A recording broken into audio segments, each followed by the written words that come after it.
And it's the Monday edition of Three Man Front. Should be a lively next 4 hours. Love to hear from you. 1-800-239-WJOX. The Courtesy GMC text line is open at 205-834-9450. There will be no Hugh Freeze press conference today. Auburn with the bye week, so we will not hear from Hugh Freeze until Wednesday morning when he and the rest of the SEC head coaches will meet with the media. Now, coming up in about an hour and a half from now, the Alabama coordinators will meet with the media, including Kane Wommack. We hope to bring you those comments live right here on Three Man Front. That should be very interesting. And then at 12 noon, Kalen DeBoer, his weekly press conference.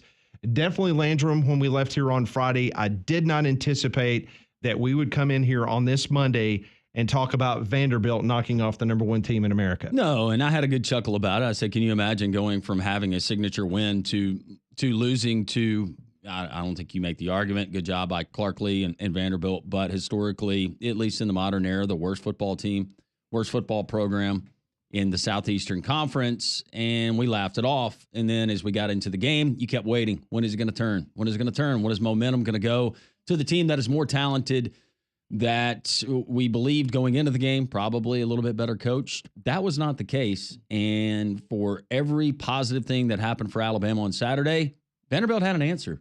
And you give credit to Vanderbilt, that coaching staff, whether it's Clark Lee, Jerry Kill, Diego Pavia, who is now 2-0 versus the state of Alabama, which is incredible. Yeah, it was one of those days, and one that I'm sure a lot of Alabama fans would like to forget. Historic day for the Vanderbilt football program. I know we all kind of made fun of Clark Lee a couple years ago when he basically stood up and said that he was going to make Vanderbilt the best football program in America. And obviously, for one glorious Saturday afternoon, Vanderbilt showed America what they are capable of as they took out number one Alabama. You mentioned Pavia, 233 yards, 2 touchdowns, no interceptions. He also ran for 51 yards. He was only pressured 7 times by the Alabama defense. 7. Well, I don't care who you're playing. If you don't pressure the quarterback and you allow him to do whatever he wants to do and dictate the terms of the afternoon, that's going to be a problem. Well, and the concerning thing, and it's a credit to Diego Pavia, is when he was pressured, look at the plays that he was able to make on the touchdown where he throws a beautiful ball, and it was a great catch by a guy who was in stride and his wide receiver. That wasn't supposed to be his go. It was supposed to be a check down, but he was able to create enough time, and then he threw a pretty pass right up the zipper, as they say.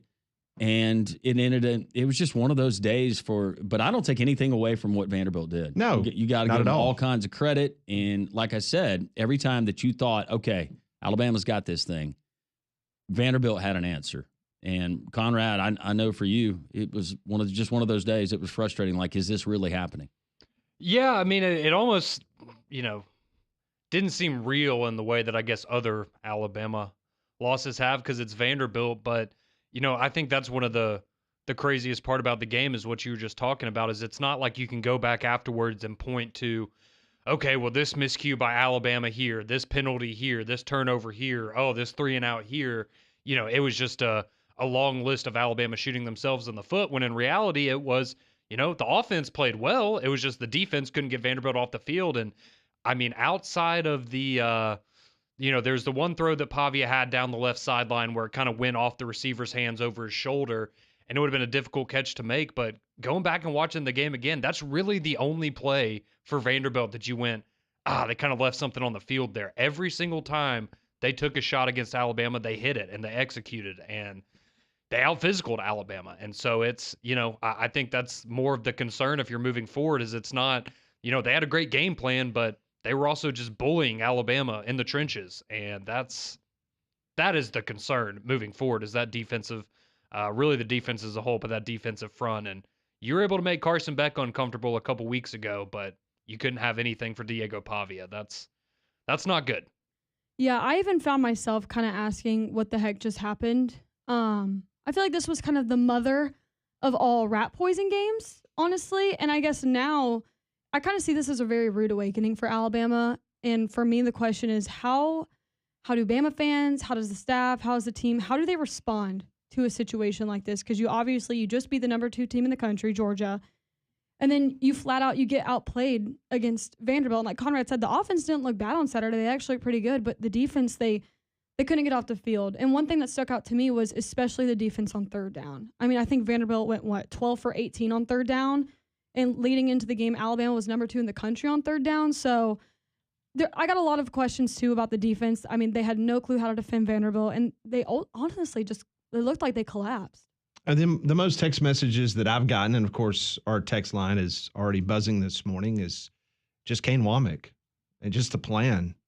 You know, what did they do all week long in regards to preparing for this type of offense? I think everyone agreed that it was probably going to be one of those type games. I mean, heck, we had 2 people on from Nashville this week, and both of us told us the same thing, that Vanderbilt does not have the talent, that we think that they're going to be able to move the ball a couple of times. There'll be a couple of fluke things that happens. And then all of a sudden, what's going to happen is Alabama is going to be out more physical. Alabama with their explosive offense. And by the time you get to the third and fourth quarter, Alabama will have extended the lead out. Whether they cover or not, probably not. But it'll be that type of game. So nobody saw this coming. And that's why it's so interesting for me, Landrum, is to be able to hear Kane Wommack kind of talk about what they're going to do moving forward, because this third down defense, if you look at their national stats currently, they're 7th best in America in regards to keeping teams from moving the football after third down, okay? They were brutal, like Molly just brought up. They were 12 of 18, Vanderbilt was, on third down. 8 times Vandy ran the ball on third down. They averaged 5 yards per carry on third down. They did not have an answer for that. And on top of that, when Pavia threw the ball on third down, he was 8 of 10. So it wasn't just one aspect. It was the whole defense on third down. That was the problem on Saturday. Yeah, and that was what was surprising to me. When Alabama knew, it was always like, you know that they're going to run the ball. Now, they do a variation of different things, and you always got to be aware of the where shuffle Diego pass or the Pavia potential run pass option, whatever the case may be. But give them credit and give the guys up front for Vanderbilt credit. They weren't intimidated by the guy across from them, however many stars he had coming out of high school or the name on the jersey. It was, okay, let's just go. And they were able to consistently move, open up holes. That offense that Vanderbilt ran, I'm not going to say that it was a perfect game by them, but they gave Alabama fits. And I just wonder how many times Kane Wommack during that game started just second guessing what they were doing, but then came back to being resigned to, number one, this is the plan that we had all week, and this is what we expected. And Vanderbilt, they had gotten ready for this game, obviously, and had a good game plan, but what can you really do on the fly? Maybe we just have to hope that talent wins the day, and ultimately talent did not win the day. And I think that while it was a problem throughout the entire game, and I understand when you get to the end, you're dog tired out there, especially when the defense was on the field for 42 plus minutes on Saturday. But even through everything, you have an opportunity late in that game. It's a 1-score game. You know we're about to punt this ball, or we're about to kick off to Vanderbilt. We get a stop here. We get a 3 and out. We get the ball back. We're going to have a minute or so to drive down the field. And you feel like in that moment, all you need is one stop defensively, and you can salvage this game. And you can't do it. And I feel like everybody watching, when you see those little rollouts from Pavia and he throws the underneath pass and he's getting 12 yards every time, you know they're going to go. I understand in the moment it's, well, they're just going to run the ball. No, everything they've done for the last 60 minutes is go out there and execute and show why they had a better game plan than you. And you still aren't prepared for those little passes, those little underneath routes. It's just, that's the stuff that's frustrating, like Landrum's saying. It felt like there were no adjustments made in the game. And even at the very end, you had an opportunity to get the ball back, go down the field and score and win the game. And you can't get off the field one time. Think about this. This is a crazy stat.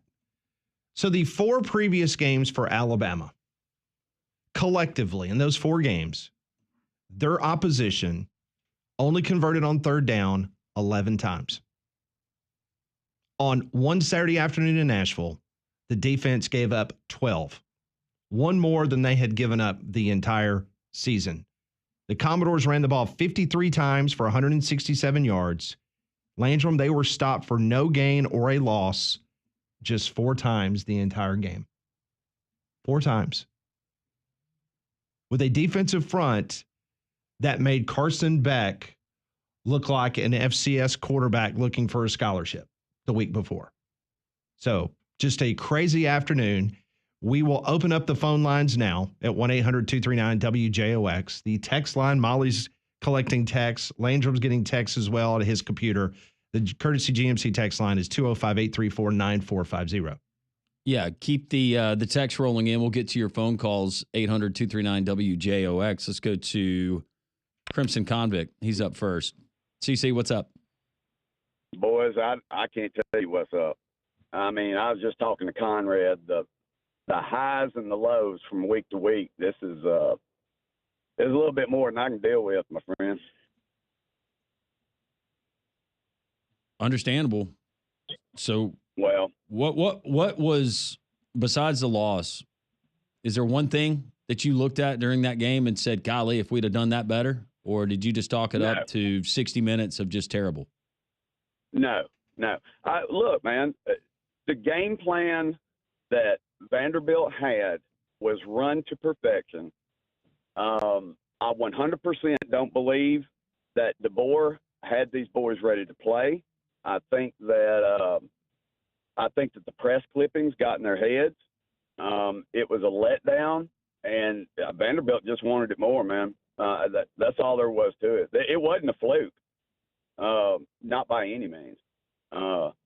And I actually got my poem together, and I'm ready to get it out of the way and take my lumps. Okay. Are you got it ready? Are you ready now? It's in my hand as we speak. I wanted to get this out of the way, brother, because look, right, man, as much trash as I talk, and if I can dish it out, I got to be able to take it, right? That's right. Okay, well, the floor is yours. Go ahead. All right. This one is called The Acquired Taste of Crow. No fancy greetings this time. Crimson Convict, in case you forgot. With all the trash that I've been talking, it appears it's time to take my shots. The tide was riding high in the tumultuous college sea, but success can turn on a dime, especially in the SEC. We always seem to have this week. The underdogs bark and put up a fight, but on this particular Saturday, they also decided to bite. No conference was excluded from the teeth of these canines' mouth, but one conference sustained the most damage, and it was the vaunted conference in the South. Tennessee appeared to be trending, the offense and defense finally on track, till the Big Orange rolled into Fayetteville and came face-to-face with the Razorbacks. Mizzou seemed to be playing with fire, doing just enough to pass, but let's keep this one 100. The Aggies kicked their ass. And now for the final judgment, the biggest upset on the board, the Tide's unforgivable letdown to the Vanderbilt Commodores. If I'm being honest with myself, this win was not a fluke. The domination by these smart kids makes it difficult to hold back my puke. The Tide never had the lead, and I was waiting for that moment when Alabama's superior talent would overtake their inferior opponent. It just never materialized. Clearly, Vanderbilt wanted it more. And in my opinion, the blame is on one person, and his name is Kalen DeBoer. Please don't get me wrong. I don't think this man should be slandered, but I don't think he understands yet the meaning of the Alabama standard. So with all this being said, I'm prepared for the jabs you're about to throw. I just ask one favor from the haters and Tiger faithful. Please allow me some salt and pepper with this crow. Very nice. Well done. Well done. Well, guys, look, from your opinion, and I want to get it from Pat and from you too, Landrum, where obviously the pick six hurt. And I don't blame that on Milroe. It's just one of those fluke plays, right? Everything went Vandy's way as far as the plays that could have gone 50-50. But what I couldn't understand is anything Vandy wanted to do to get that first down, they did it, and we had no answer for it. And I want to know why. I think a lot of people want to know that. I think hopefully that maybe Kalen DeBoer and obviously his defensive coordinator can answer those questions. Maybe they've had an opportunity to go back and look at the film yesterday and try to figure out, okay, what could we have done to maybe make some of these adjustments on the fly, because Vanderbilt, they were one step ahead of Alabama all day. Absolutely. And that's the thing that was so startling because watching, and covering this Alabama team now for 30 years, I can't recall that many times in which there was not some form of an adjustment made to at least slow things up. And it just got worse in the second half. To get outgained on the ground, and when you knew that Vanderbilt was going to run the football, Yeah, you didn't know who was going to get the ball, but you knew they had to run the football, and they were able to do it. But 12 of 18, that is an alarming stat on third down. Yeah, it's crazy. So, Agree. all right, appreciate the call, man. Appreciate it. Thank you. All right, buddy. See you. Join us tomorrow, Thank Social you. Taco, from 10 to 2, and drown out your tears. Or you can drown out your tears later this afternoon at Twin Peaks and Hoover by There it hitting is. up a little happy hour. Because nobody does happy hour like our friends at Twin Peaks, and by golly, a lot of you need it right now. So whatever your preference is, they'll have everything for you, from their tequila cocktails and extensive bourbon category to their top shelf spirits and cocktails served over iced balls. They also have a variety of local craft beers and handcrafted whiskey cocktails that round out their adventurous drink menu. And don't forget to order a 29-degree man-sized draft when you visit our friends at Twin Peaks and Hoover. And Molly, they do also sponsor our daily Twitter poll question of the day, and I have a feeling that today's has to do with the loss to Vanderbilt on Saturday. Oh, it sure does. Who is most to blame for Alabama's shocking loss to Vanderbilt? Is it Jalen Milroe, Kalen DeBoer, or Kane Wommack? And right now winning with 66.6% is Kane Wommack. And there's over 689 votes as well. I was about to say it's close to 700 votes. So this isn't like there's only like 100 people decided to vote on this thing. So 66.6% is saying Kane Wommack is squarely to blame for Alabama's loss against Vanderbilt. You will hear from Kane Wommack coming up a little bit later in this program, along with Kalen DeBoer. A reminder, no Hugh Freeze press conference today as Auburn is off. The first opportunity we'll hear from Hugh Freeze again will come up on Wednesday. Meanwhile, there's been a lot of criticism on what took place at the very end of the game as Malachi Moore, one of the captains of this Alabama football team, got a 15-yard penalty. There was some other curriculars that went on. We're going to hear from the sideline reporter of the University of Alabama broadcast, Damian Harris. He did a podcast last night on The Athletic. He had some very critical things to say about Malachi Moore and what should happen moving forward as a captain of the University of Alabama. We'll hear that next on Three Man Front.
It is 1021, Jocks 94.5 on this Reaction Monday, 1-800-239-WJOX. That is the phone number.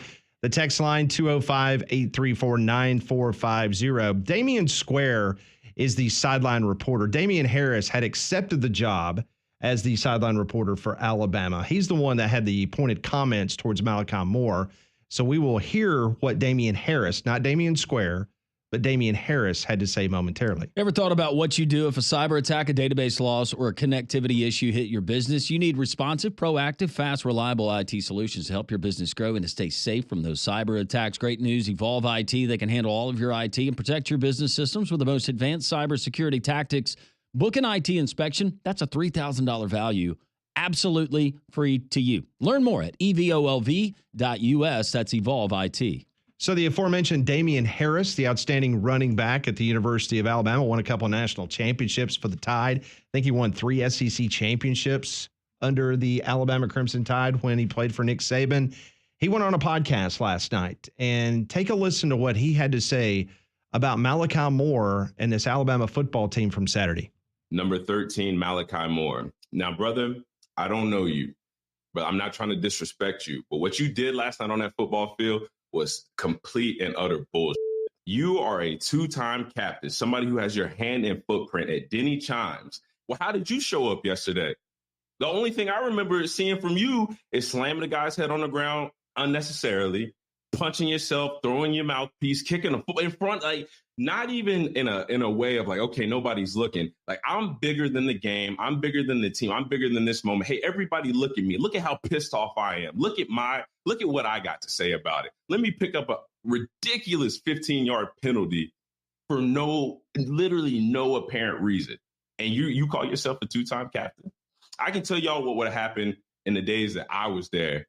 We would have tried to rip the C off of his jersey. We would have lit him up. From every coach, every player, Reuben Foster, Minka Fitzpatrick, Deron Payne, Jalen Hurts, Jerry Jeudy, everybody would have been on this dude's head. Like, what? Like, we don't do that. What's up with that? If we go out there and we get beat, we're going to handle all of our issues internally. But no guy is bigger and above this program. So you don't get to act like that. But I'm going to tell y'all exactly why he feels like he can't act like that. Is you go and you look at what Kalen DeBoer said in his post-game press conference about Malachi Moore. Oh, well, he's one of our guys and he's one of our leaders.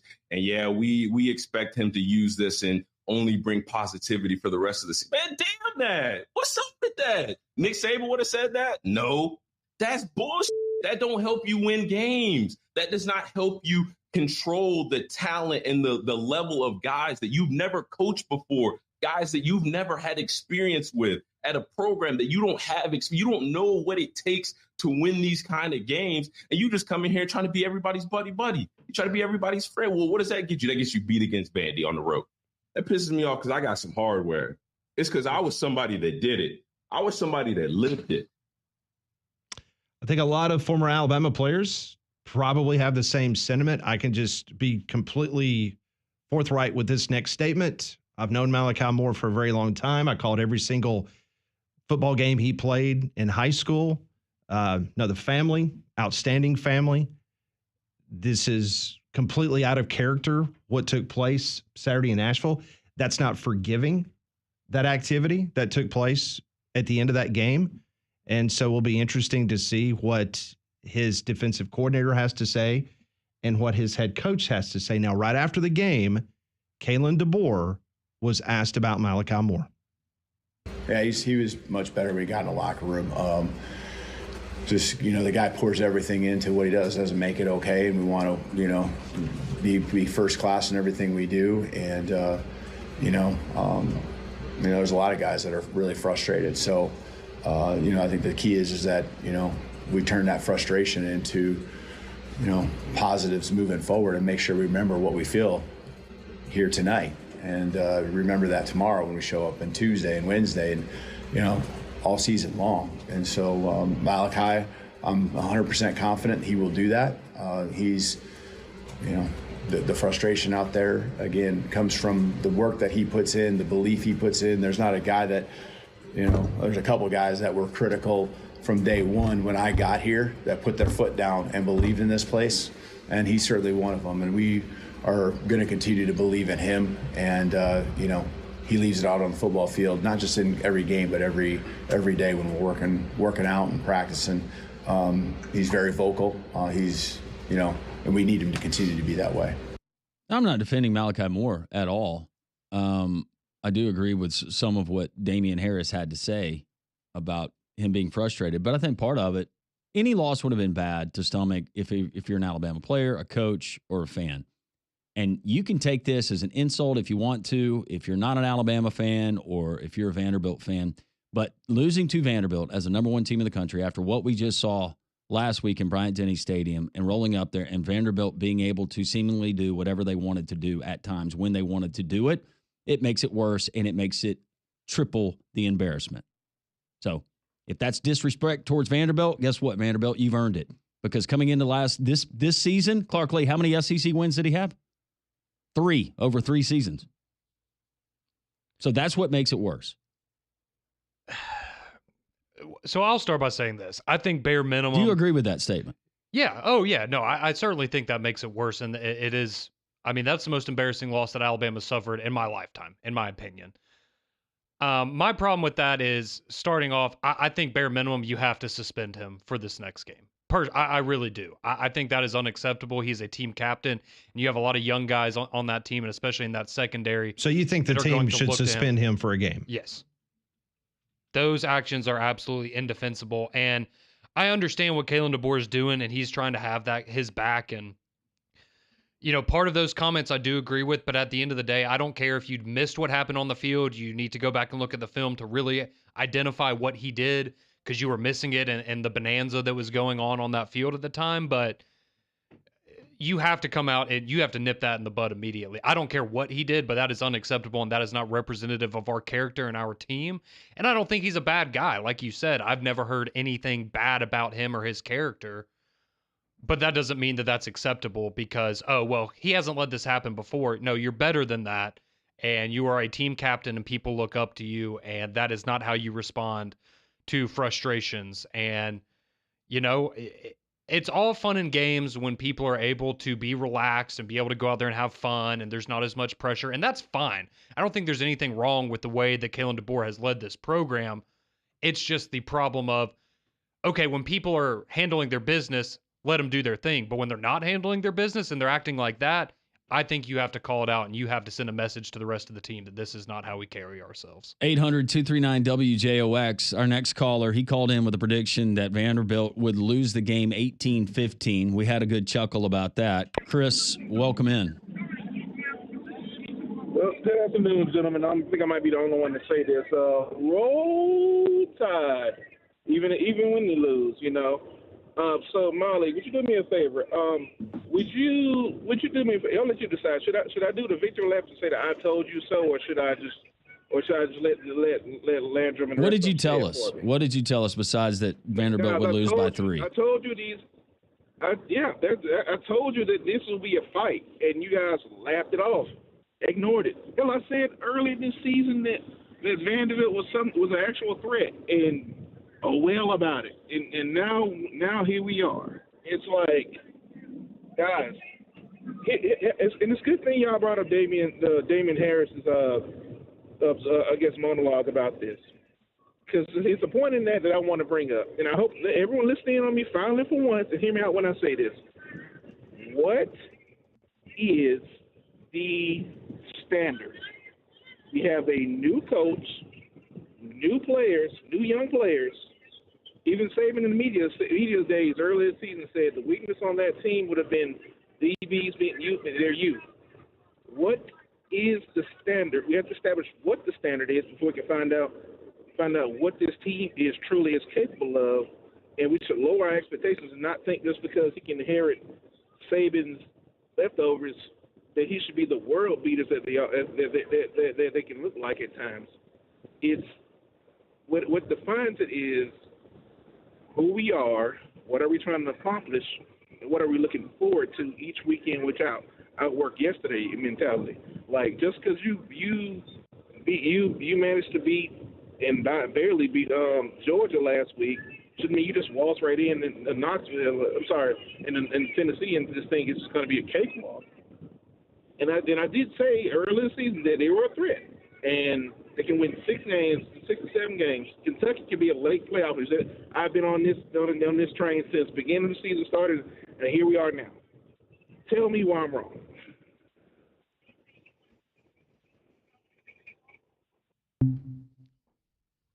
Okay. All right. Thanks. Before we go to break, we understand, Conrad, that Malachi Moore has released a statement. Correct. So this actually, he posted this on his Instagram 3 minutes ago. So this is Malachi Moore in his statement about what happened at the end of the game Saturday. Quote, I want to apologize to my teammates, our coaches, the fans, our alumni, and my family for the way that I acted on Saturday. I was completely out of line. I let the emotions of the game get the best of me and put myself before the team. As a 2-time captain and a 5th-year player, I understand the standard that we are expected to live up to at Alabama, and I failed to do so by acting in a selfish and unacceptable manner. I came back this season to represent myself, this team, and this university because it means something to me. I'm blessed to be able to wear the A on my chest, and I know all that comes with the responsibility of representing this program. I will do better to uphold the Alabama standard moving forward, and I will continue to work and improve while conducting myself in a first-class manner. That is Hewitt Trustful, Alabama cornerback, safety, star position player, Malachi Moore, with a statement after his actions during the game against Vanderbilt. We will continue with your phone calls, your text messages. This is Reaction Monday here on Jocks 94.5.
We will continue with your phone calls on this Reaction Monday. Also want to remind everybody about Golston Tree Service, because now's the right time to talk about the health and safety of your trees in your yard with a certified expert. Golston Tree Service is that expert. 205-337-4018, family owned and operated for over 35 years. No job is too big or small. So when you start having these heavy winds, these storms come through, you need to be able to have somebody quickly that can come to your property, take care of whatever issues you may have, whether it's tree or limbs on your house, or you want to get something pruned, you want to get something removed.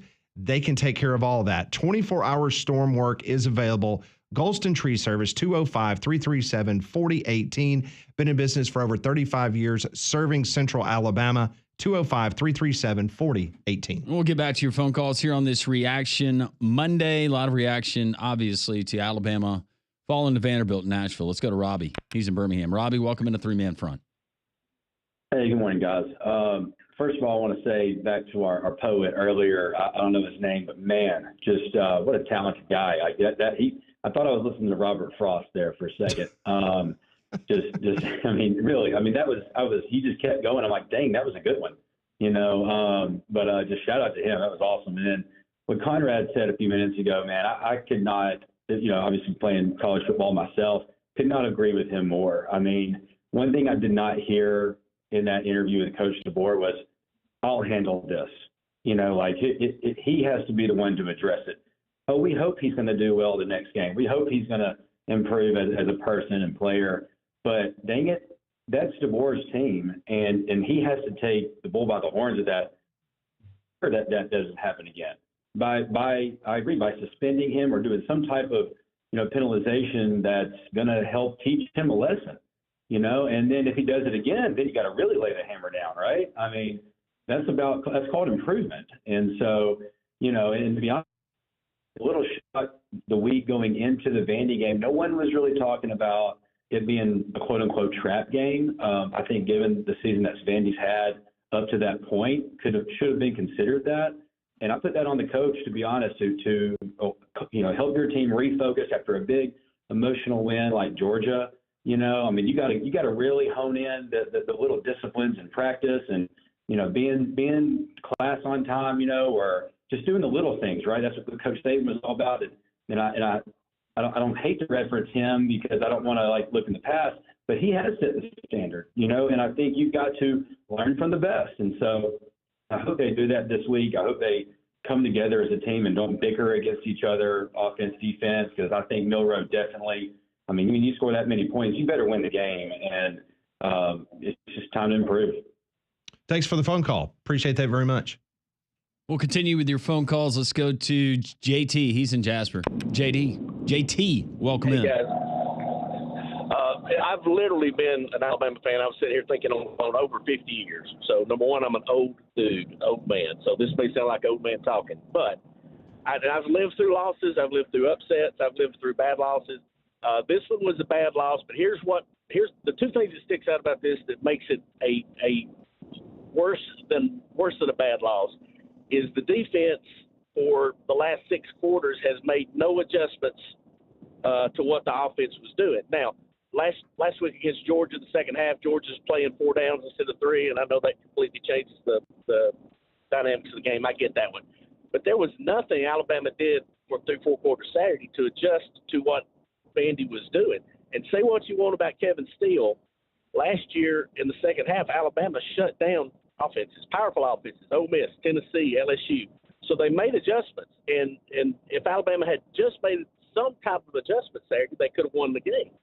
Then, of course, the thing with Malachi Moore, and I think, the thing that bothers me about Malachi is they set the sub in for him, and he waved him off, and then Wommack walks out on the field 10, 15 yards to get him, and he ignores him, and then even DeBoer walked out on the field. So that, you disrespect the A on your chest and all that. That sounds great, but you disrespect your coaches too. Good thoughts. Thank you, JT. We appreciate you weighing in. Appreciate you listening. Let's go to Glenn.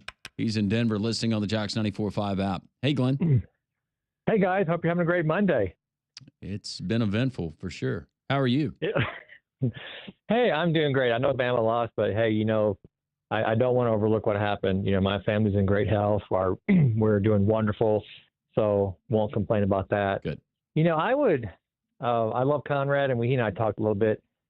I see the Malachi thing a little bit differently because I have coached a little bit, not a lot. And if that was one of my players, I would tell that player that if you're a captain and if you've been here, 4 or 5 years, then the bigger issue with you, Malachi, is not that you kick the football, is that you need to hold your defensive teammates more accountable on the field after and before every play. And that was an issue that I saw because, when Kirby Smart was there and, of course, when Nick Saban was there, that defense was talking back and forth all the time. And I would tell Malachi, if you really want to be a captain, sure, apologize for what you did. The bigger issue is you're not holding your teammates accountable. And if you cannot hold them accountable, I'll replace you with someone who will. I see that a little bit differently. And as I told Conrad, the other big issue is why is our defense so gassed? Why are they running out of air? Do we need to replace our conditioning coaches? Guys, this is SEC football. This isn't like, high school stuff. And like you guys know, there's some high school players in Alabama that probably right now could outrun our defense. So I put that piece back on the coaches. You guys did not have this team prepared physically. Anyway, just my thoughts. Hope you guys have a wonderful Monday. Thank you, Glenn. Well. Thanks, Glenn. Appreciate it very much. Well, not defending Alabama's defense because obviously we've been talking about the stats that ultimately did them in on Saturday, but they were on the field for 75 plays in 42 minutes. I mean, I think one of the drives that Vandy had wasn't like 17 plays, something like that. Yeah, to answer his question, I don't think the strength and conditioning staff needs to be replaced. Weren't we just praising them earlier this season? Yeah. Talking about the job that they had done. That is a lot of plays. But I will say this. You got to get off the field. This is another crazy stat. The Tide defense has now allowed 70. Well, let me go back. Tide has scored 76 points in conference play. Their defense has now given up 74 points in conference play. Yeah.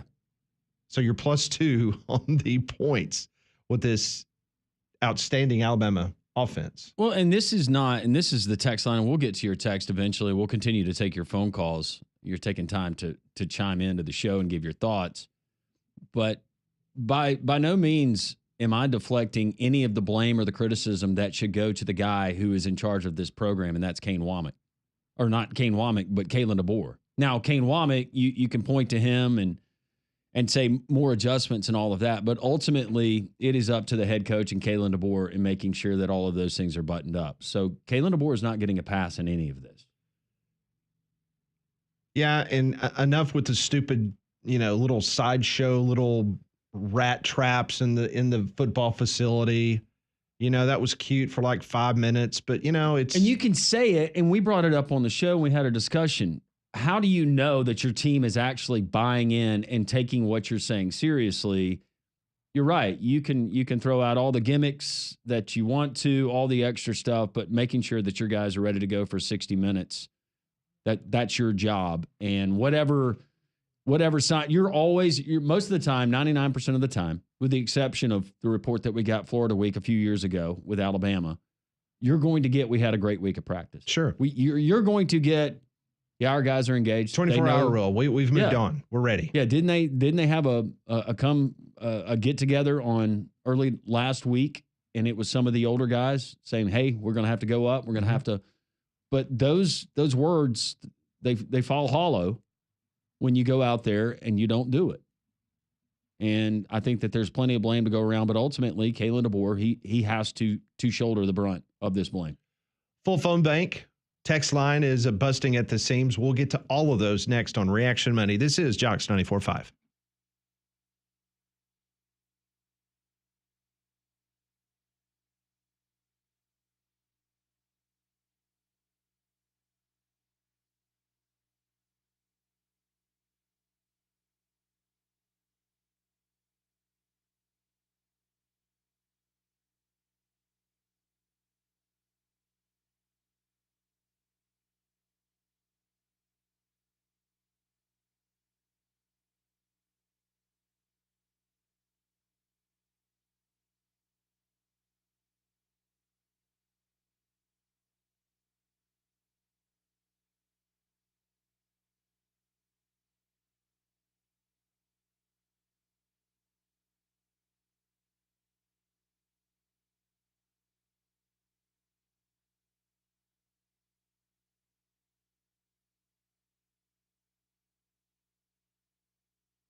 It is Reaction Monday here on Three Man Front. Pat Smith, Langem Roberts, Conrad Van Order, Molly Robinson. A reminder, no Hugh Freeze press conference this week as they have a bye. Hugh Freeze will talk to the media on Wednesday morning during his SEC teleconference. We will hear from Kane Wommack and Kalen DeBoer later on during this program. Well, as we move further away from the hot weather, you know your HVAC system worked overtime this summer, so make sure you're prepared for the months and years ahead with a Trane comfort system. Right now, Trane's Unstoppable event offers you peace of mind with a 10-year warranty on parts and labor with select Trane home comfort systems. So go to learn more, visit Trane.com. We'll get back into your phone calls, 800-239-WJOX here on Reaction Monday. Let's go to Rick. He's in California listening on the Jocks 94.5 app. Good morning, Rick. Morning, guys. How the heck are you? Hey, listen, allow me a minute to just kind of bring some stability to your calls here today. First of all, this is no disrespect to Vanderbilt. They were absolutely, positively the better team on the field. I don't think anybody calling up trying to argue that should even be allowed to take the call. You should be taking the call.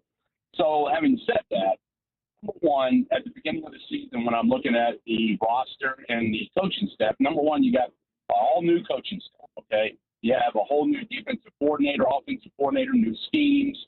Everything's new, right? And then I'm looking at the roster. I don't see one alpha guy on that defense at all. That defensive line, there's nothing there like what Alabama's had in the past. Yeah, there's some 4 and 5-star guys, but there's no standout guy. There's no standout linebacker.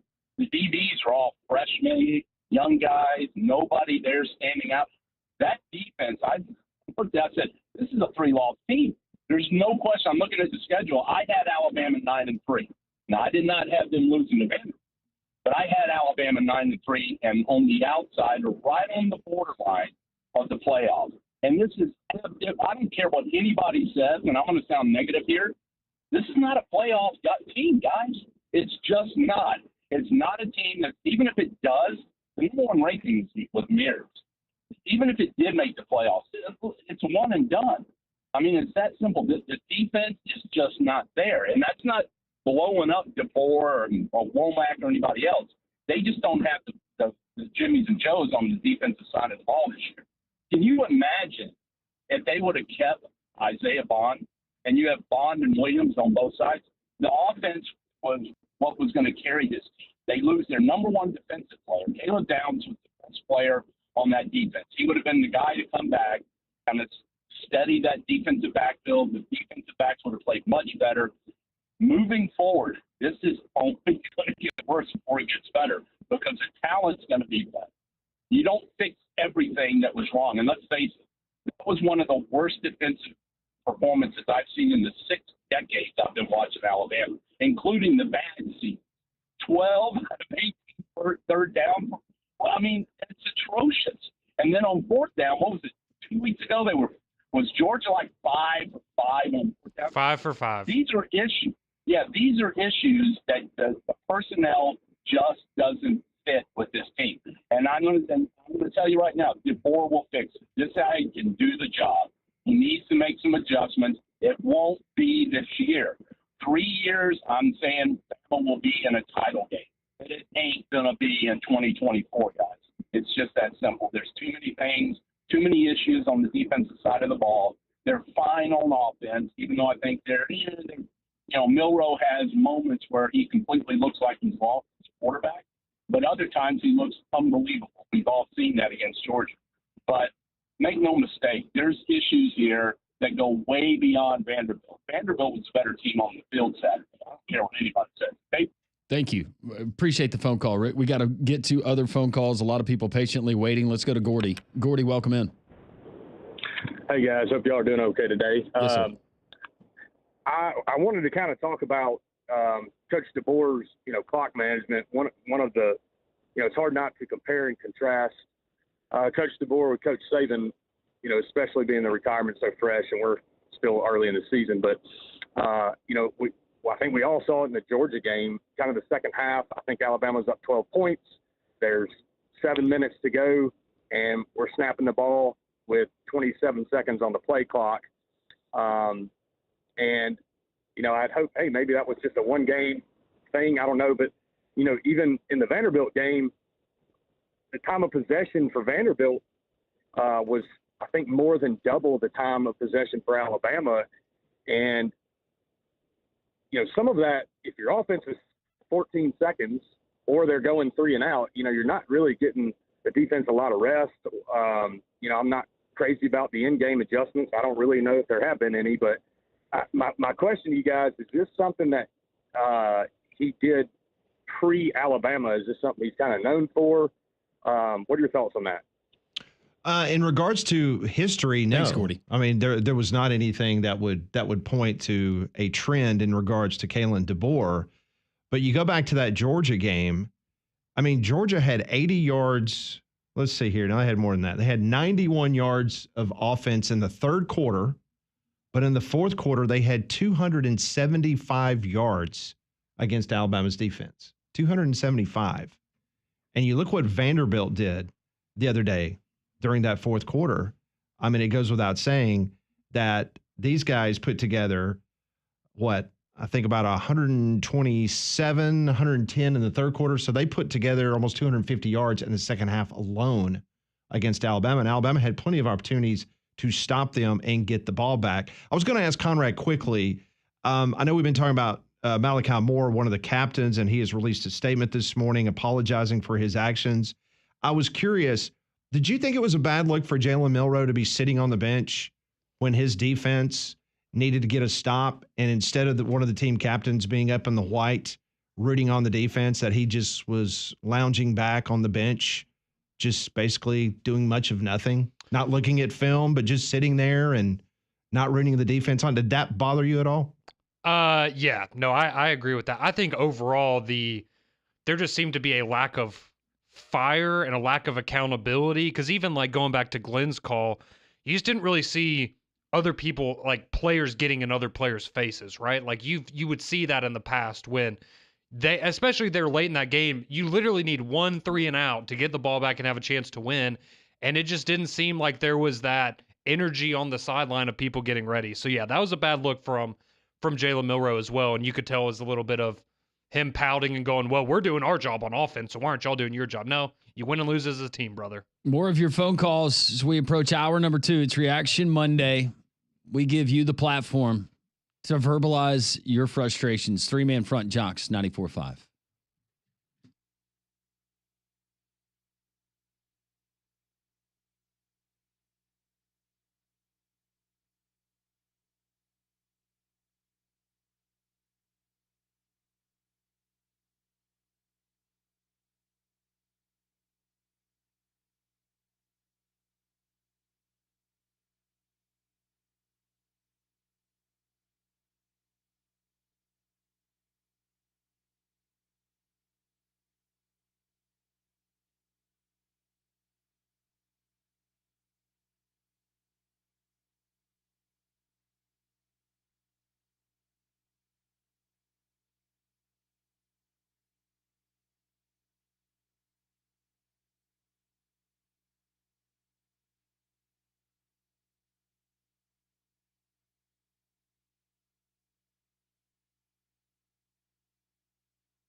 11 o'clock, three-man front. Normally you would hear Hugh Freeze's press conference at this time, presented by our friends at Evolve IT, but no press conference because Auburn is off this week. The SEC coaches teleconference on Wednesday, that will be the first availability for Auburn coach Hugh Freeze, following up a loss there between the Hedges in Athens. Alabama getting shocked in Nashville, in Music City, by Vanderbilt. That has been the focus of a lot of your reaction. We'll get back to your phone calls and your texts, 800-239-WJOX.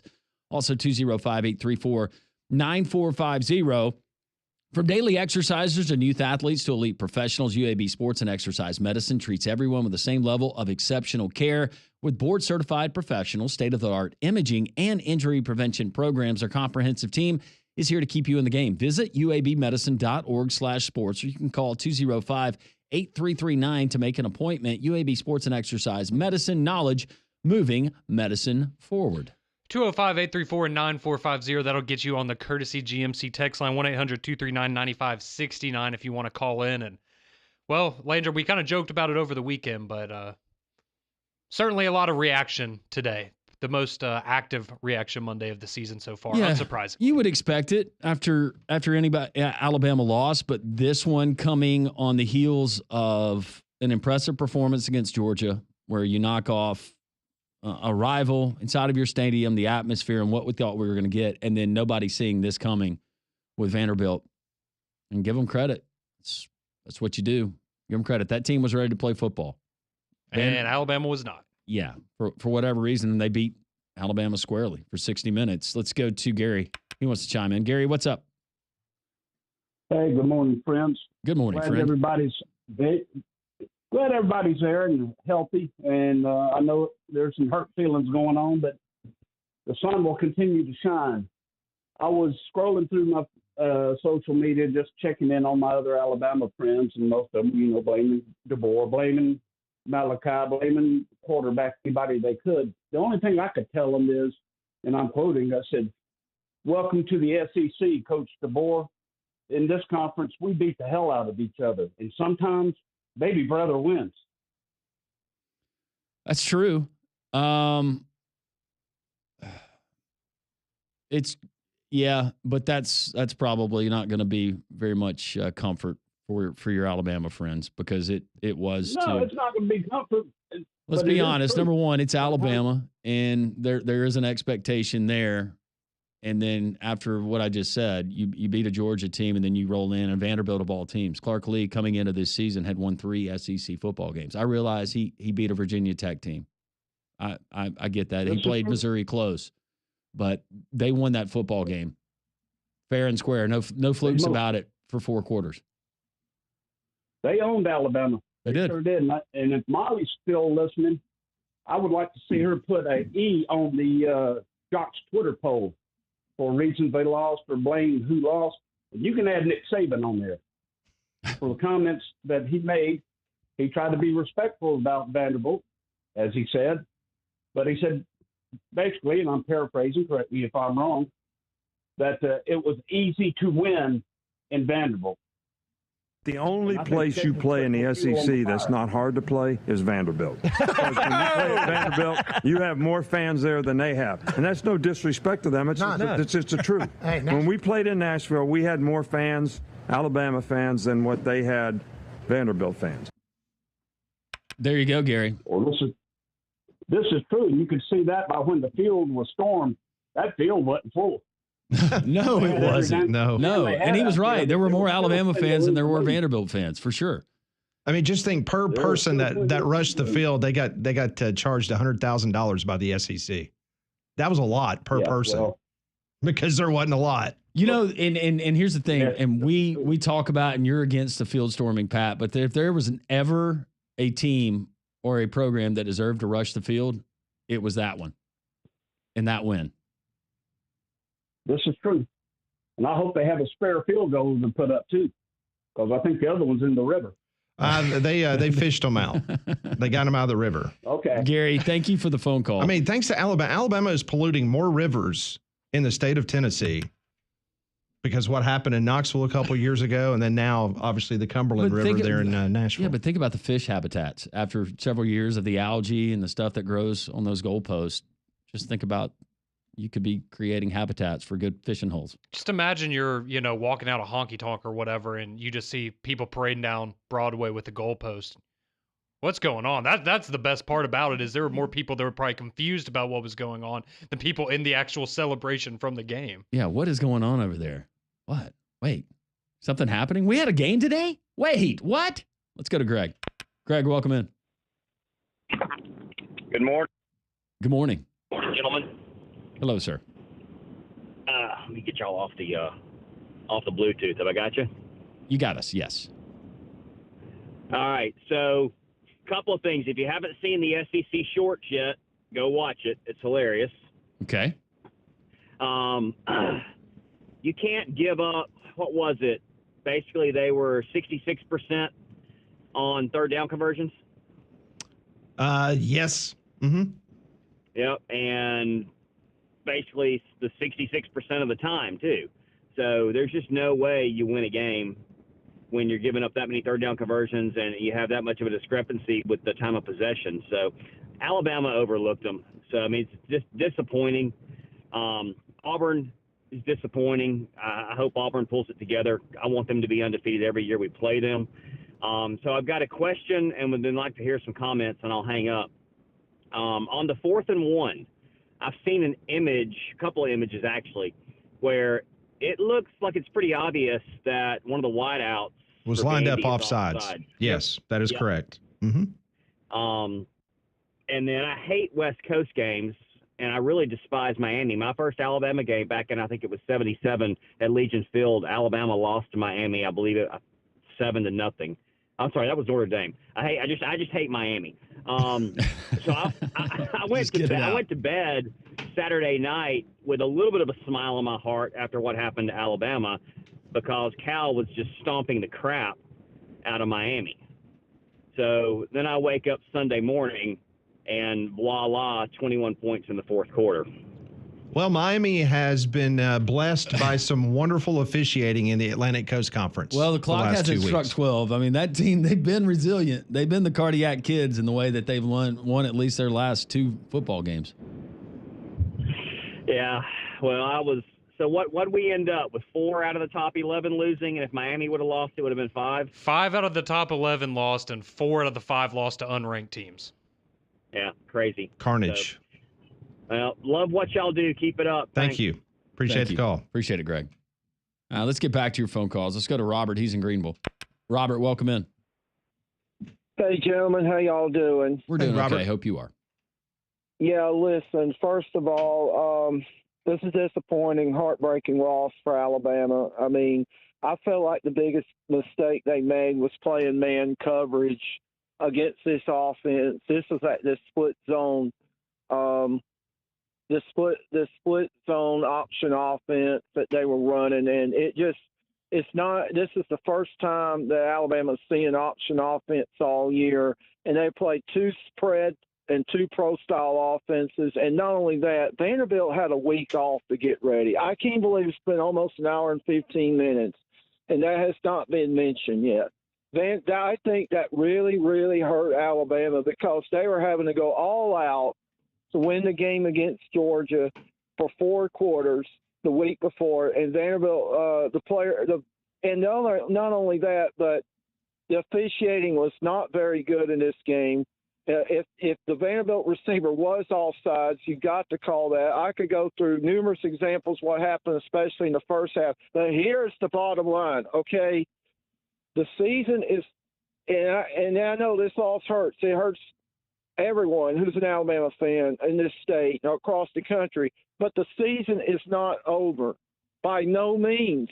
I mean, I disagree with what that caller from California said, that they've got 2 more losses coming. Look, there is a lot of talent on this football team. Okay? And I mean, Kalen DeBoer inherited a great situation. And I think the best thing that Alabama fans can do is move on from this game and look ahead to South Carolina. I mean, remember, the playoff has expanded to 12 teams this year. And yes, I know this is difficult for Alabama to lose the game to a team that they should beat, but we had 5 teams in the top 11 that got upset, and 4 of them were the unranked opponents. And I hate, NIL and this other stuff's become a factor, but it has been. Look, there is more parity in college football now. It's not just about the blue bloods, and something old school Alabama fans are going to have to accept. And look, there's still a lot of football left to be played. And I know this loss hurts, but the sooner we can move on to South Carolina, the better. And it was a tough week for everybody, but Alabama will bounce back. It's going to take some time for Alabama fans to get used to it. I don't care if they're kicking off at 11 o'clock or not. Bryant-Denny Stadium needs to be filled up with over 100,000 people with the same atmosphere that you had against Georgia. So, but I support Coach DeBoer. I support these players. It's a new offense, a new defense. You don't expect to lose to Vanderbilt, but Nick Saban lost to Louisiana Monroe in his first year in 2007. Robert, thank you for the phone call. He did. Would argue that the roster didn't look like what it looks like now. There's no comparison. There is no comparison between the two. And I will give you a warning, and you're right, they did have the extra week of preparation. Alabama knew that. Alabama staff knew that they had an extra day or two to start working on them. But a word of warning, and this is not just for you, but Oklahoma will have an off week before they host Alabama later in the season. And that's the way it happens. Teams get off weeks and bye weeks and extra time to prepare. But you're right, and thank you for pointing that out, Robert. But it also shouldn't matter if Vanderbilt had a month to prepare for Alabama. You should be able to beat Vanderbilt. No doubt. Didn't think that needed to be said, but yeah.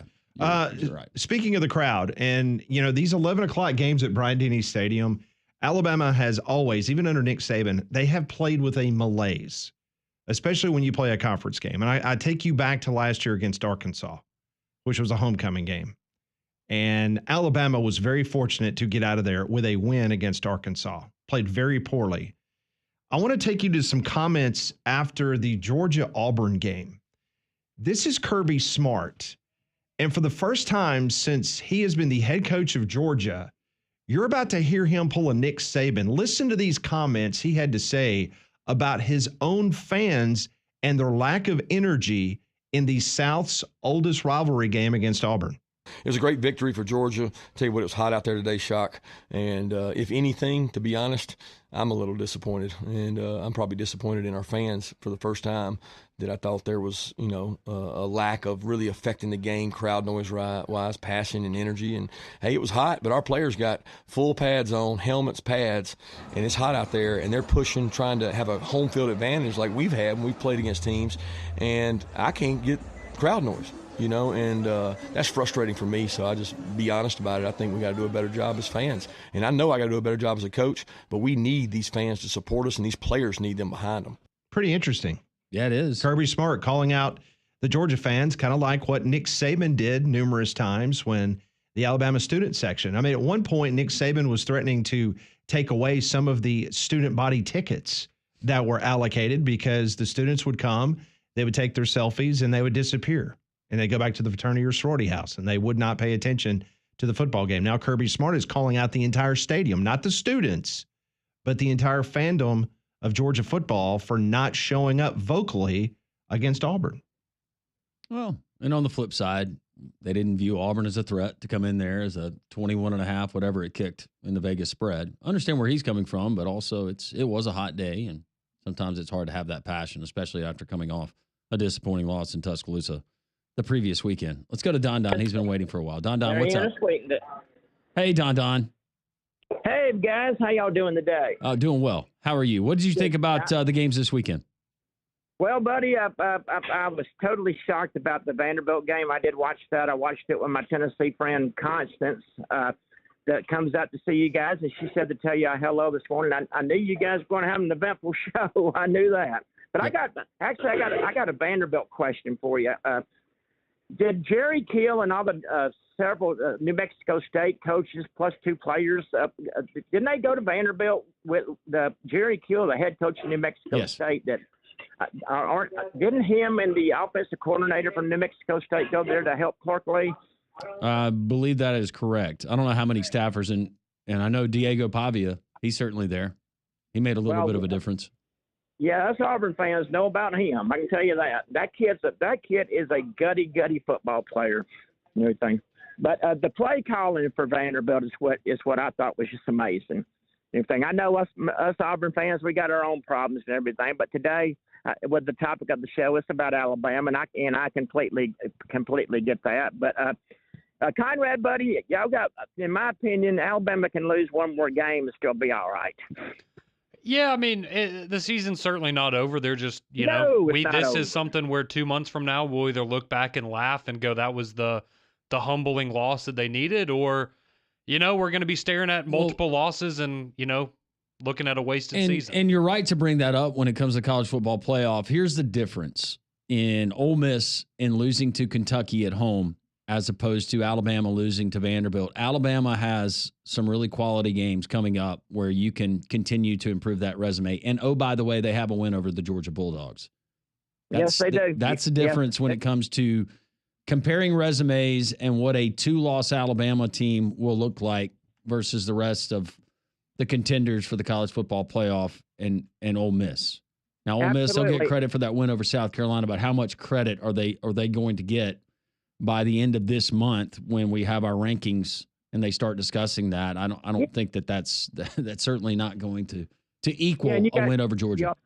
Right, and you also got to remember who else Alabama's got on the schedule if they have that record. They still got to go LSU, Oklahoma. You got Tennessee, Missouri, Oklahoma. Yeah. Yes. You got 4 quality games left that if you could win 3 out of those 4, then I don't see. But sure, I understand. I mean, Vanderbilt, my goodness, Pat, what was their record in the last 60 games against AP Top 5? Wasn't it 0-60? That is correct, 0-60. Mm-hmm. Yeah, that to me, that's the biggest shocker and everything. And I heard you guys talking about what the students did about taking the goalpost down Broadway into the Cumberland River. I can imagine what that was like, because last year when I went to go to the Auburn Vanderbilt game, the people on Broadway, they don't have any idea about what the football game. They're probably saying, "What in the world is this?" Because you got to remember, they got all those bachelorette parties up there with the buses and everything. I can imagine what the look on those people's faces were when they saw those students doing that. Did y'all say they got it out of the river? They did. Mm-hmm. They fished them out. Matter of fact, right now, a 4-inch piece of the field goal is being auctioned off right now by Vandy for $1,005. So if you would like to own, if you'd like 4-inch piece of the field goal, it's $1,005. If you'd like an 8-inch piece, would you like an 8-inch piece, Landrum? Do you like the 8-inch or you like the 4-inch? 8 inches is too much sometimes. Yeah, of a field goal. Okay. It's $4,035 if you want an 8-incher. Well, guys, I feel for y'all today. I knew it was going to be an eventful show. I was thinking about y'all Saturday night. I said, "Oh, Lord have mercy, that show Monday morning is going to be fun for them." Everything. But, hey, by the way, I went to, I think y'all saw my pictures and everything. I went to Talladega yesterday, and I don't know if y'all know this or not because it was football weekend. Guys, they had a 28-car wreck with 5 laps to go that is the largest, not just in Talladega history, the largest wreck in the history of NASCAR. Oh, wow. No, yeah, I mean, but I can't wait to show you all the pictures more. I met a guy there's even people from Europe coming to Talladega now. I met a guy from Germany and I met a guy from Switzerland in the parking lot tailgating with my friends. By the way, my shout out to my new buddies that work for a bait company that sell to one of y'all sponsors, Marks Outdoors. Hello to my Earl brothers out there. You guys were fun at our little tailgate. So shout out to them. They're listening to y'all today, and they're fans of the show. But guys, tomorrow, social taco again on Tuesday. The mayor's going to have you a lot of people up there, Landrum. Bring them on. Thank you, good. Don. We appreciate the phone call. I do not have one of the new Vanderbilt helmets. I've got one of the old ones. Yeah. So I was just looking. If I want a personalized game helmet from the Alabama game, $7,090. Worth it. Do you think it's worth it? Should I put a bid in now? You say personalized? Yes. So how do they personalize it for you? I assume a player will sign it. Oh, okay. Now, if I want a personalized game pylon, that's $1,000. If I want a personalized game ball, $2,525. What about the coin that was used to flip? I do not see that available. What about Malachi Moore's mouthpiece? Was that found on the field after the game? It is not listed. I like that. Okay. It's not listed. I mean, it's kind of gross, but Piece of history. I wonder if Pavia's brother will auction off his cowboy hat that he had, that he was wearing. They look like the they look like the brothers from Breaking Bad, from the cartel. When I was watching it, I was like, because we were sitting there and I'm thinking, if you're the people behind them, you probably can't see very well. And it's like, hey, honey, can you ask them to take their hats off? No, they're fine. They're not bothering anybody. Let them enjoy the game. Don't mess with them. We'll continue with your phone calls. 800-239-WJOX, 205-834-9450. A lot of texts that we'll get to as well. We're also going to hear from near the top of the hour, Kane Wommack, the Alabama defensive coordinator. And then at noon, we'll get Kalen DeBoer, his reaction to the loss to Vanderbilt and looking ahead to South Carolina. 3-man front and Jocks, 94.5.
A reminder, we hope to bring you not only Kalen DeBoer at the top of the hour at 12 noon, as we do each and every week, brought to you by Evolve IT. We also hope to bring you Kane Wommack's comments. Him and Nick Sheridan, the offensive coordinator, they meet between 11:30 and 12 with the media, and then Kalen DeBoer comes in and finishes up all the availability. So we hope to have Kane Wommack coming up shortly. How about Mandu in downtown Homewood? Mandu is electrical muscle stimulation fitness. I've been telling you about it for about a year and a half now. What's going to happen when you go into Mandu? They're going to put you into a Unifit suit, hook you up to a machine that sends electric pulses to various parts of your body, and then they're going to put you through a 15-minute workout, and that's it. No more, no less. It's 15 minutes, as light or as hard as you want to go. Whatever areas of your body you want to target, building muscle, building up endurance, maybe losing weight or just overall feeling better, I can promise you, I can guarantee you, you're going to get results. Try Mandu. Your first visit is free. And by the way, for the month of October, they're offering discounts on the monthly packages. You can keep the holiday weight off with a high-intensity, low-impact 15-minute workouts. Stay in shape. Get a jump start on New Year's resolutions as well. Start your fitness journey now at those discounted rates. It's Mandu in downtown Homewood. Check out Mandu. You can follow them on Instagram. You can follow them on Facebook at Mandu Homewood, but it's Mandu, MANDUU.com. And make sure you tell them Landrum from 3-Man Front sent you. So there were plenty of carnage that went on over the weekend in the SEC. Not only did Alabama go down, but how about another top 4 SEC team? The Tennessee Volunteers, they lose at Arkansas 19-14. Tennessee had 76 yards of total offense in the first half, only 15 yards rushing. Arkansas started its game-winning drive on its own 33-yard line with 3 minutes and 20 seconds remaining. Arkansas backup quarterback Malachi Singleton ran for an 11-yard touchdown with 1:17 left. And inexplicable, just have no idea what Nico was thinking there at the end of the game. Needed to throw the ball. He decides to run it, and then he runs out of bounds.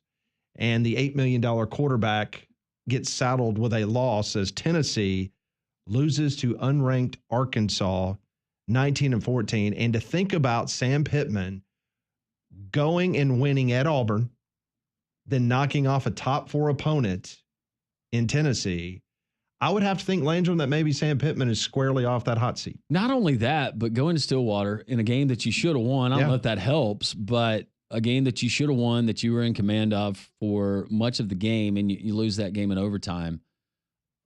Going and losing by just a handful of points to Texas A&M, as you just mentioned. I never thought that Arkansas defense, based on what I'd seen, would be able to hold Tennessee in check, and certainly not to the extent that they did.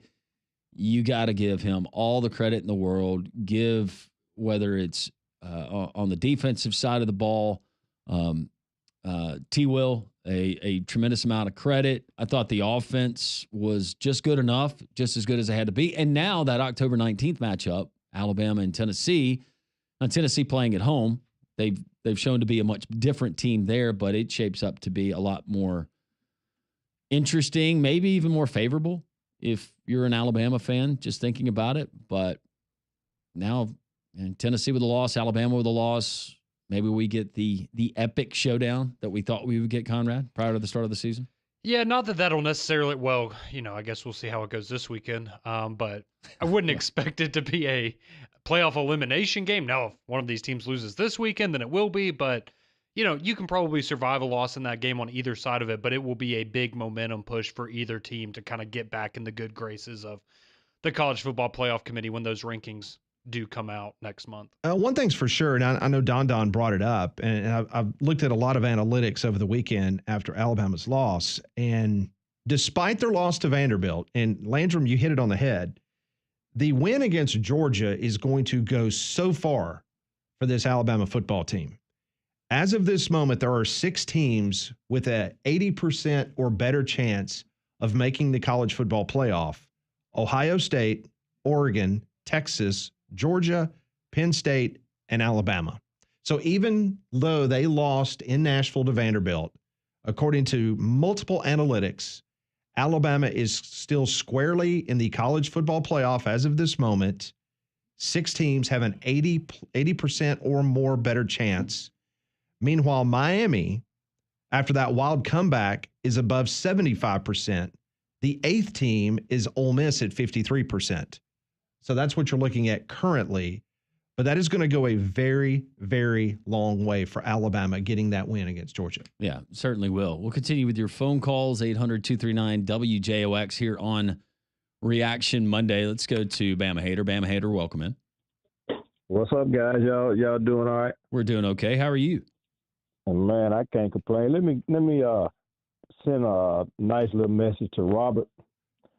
Man, you guys lost to Lionel Richie and the band. Y'all lost to the Commodores.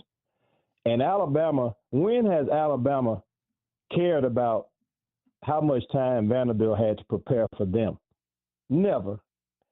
Vanderbilt controlled that game on both sides of the ball all game long. And we're going to see what kind of coach DeBoer really is if he doesn't let Malachi play in the next game. 1 second. Yeah. We do have Kane Wommack. He is live at the podium. We promised that we would bring you that audio. We sent it to Kane Wommack in Tuscaloosa. Thus far, but we were not able to do it in the game, and so certainly some things that we've got to make sure that we get adjusted and tweaked so that we can get back to playing great third down defense. And then, create takeaways was our third key to victory. And we felt like it was an opportunity for us to take the ball off them if we played aggressive and physical.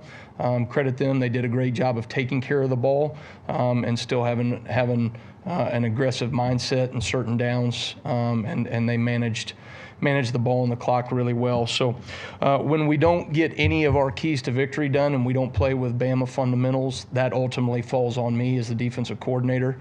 It's my responsibility to make sure that we get our players to play at the highest level possible and to become the best versions of themselves on game day, and we certainly did not get that done on Saturday.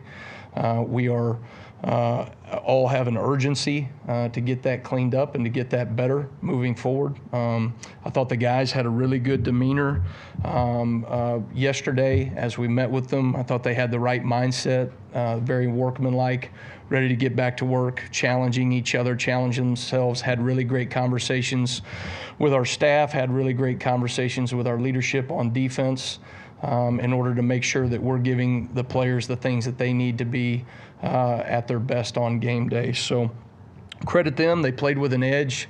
They had a bye week. They had a really good plan. They executed on kind of all their new things that they did, a lot of new things that we saw consistently throughout the game, not just in the first series. I thought for us, we adjusted to some of the things they did in the run game, but we didn't do it consistently. And then obviously on third down, we didn't get off the field. So really those are the two things that, we feel like we've got to be focused on moving forward, becoming more consistent when we do see some of those non-traditional run pictures that the triple option presents to you, and then getting back to playing third down defense the way that we have played. So felt like, really you look at third down defense this past week and then fourth down defense in the second half against Georgia, not to the standard. So really for 6 quarters there, third and fourth down, we have not operated the level that we're capable of. Otherwise, we're looking at probably different stories in both those games. So that being said, the guys are ready to respond on Saturday. We're already working to have a good plan thus far against South Carolina. Have tremendous respect for Shane Beamer, another coach's son, and have tremendous respect for his dad and the pedigree and legacy that he's grown up under.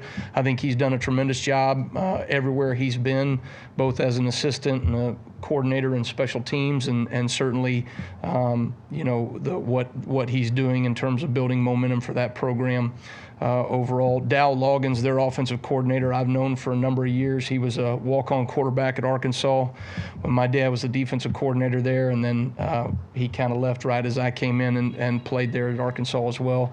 Has done a tremendous job in his career, numerous years in the NFL, and so they have done a really nice job of kind of fitting their personnel, getting their quarterback in position to be able to go make plays for them, both in the passing game and with his feet. So we'll have a tremendous challenge for us for sure.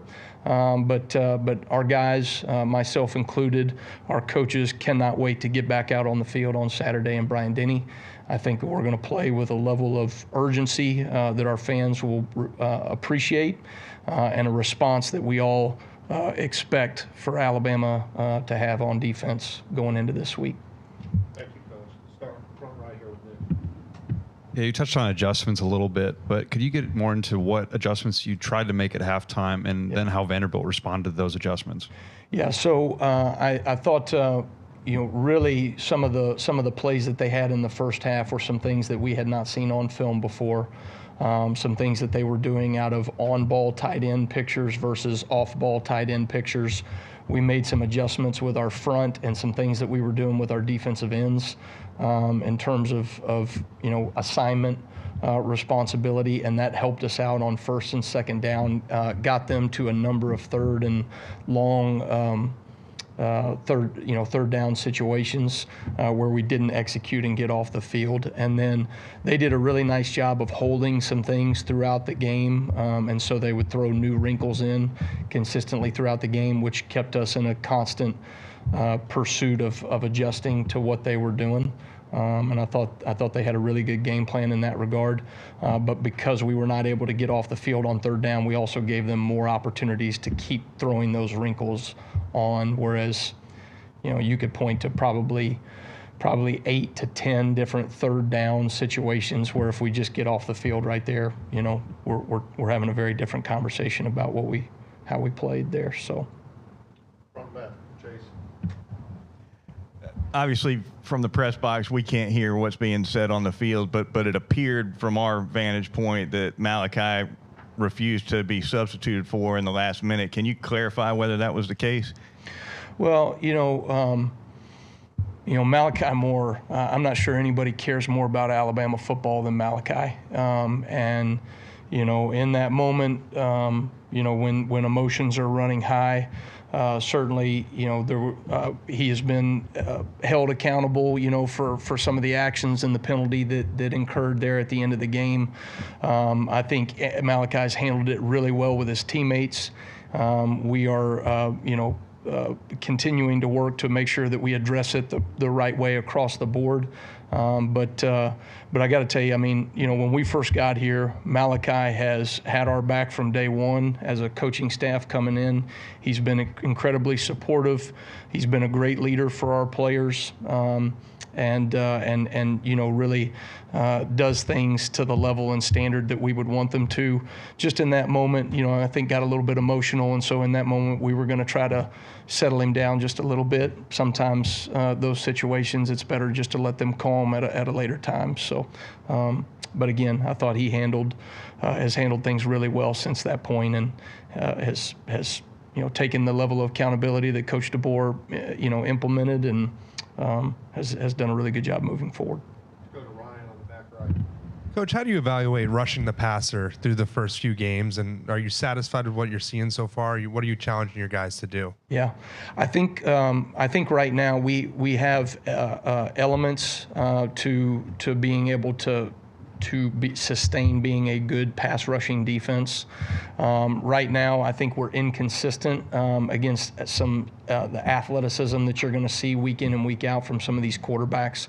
It's really critical that you keep quarterbacks in the pocket. It limits their ability to see windows. It limits their timing, and really kind of constricts some of these throwing lanes that quarterbacks can see. We didn't do a good enough job of that, and that's probably one of the biggest indicators of us not executing on third downs. We gave them space. We gave him time to be able to make some decisions, and then we didn't address some things in man coverage well enough either, even when we had a chance to get a guy on the ground. So from a pass rush standpoint, I think we have shown some really positive attributes there, but not consistent enough, to play at the level we think we're capable of on third down defensively.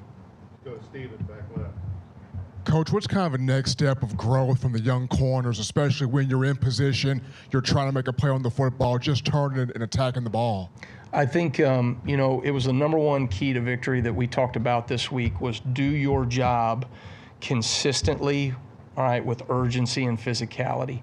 And do not get bored at doing the same high-level job over and over again. And that's really challenging for a corner, especially when you're dealing with an option-style team where, you're getting ran off, and all of a sudden now you're getting ran off and it's a go ball. It's a one-on-one. And you look at our corners, and those guys defended the ball in the air at times well, but we didn't do it consistently enough, to be able to make the play when it mattered most. And I thought that really, was kind of an overarching theme, is we didn't make the plays that we needed to make when the ball came our way as a defense, and they certainly made their plays, and that was ultimately the difference.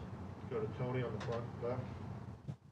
Yeah, just news just broke that Jem Otis has decided to opt out. Did you have a discussion with him about that, and kind of how did that go about?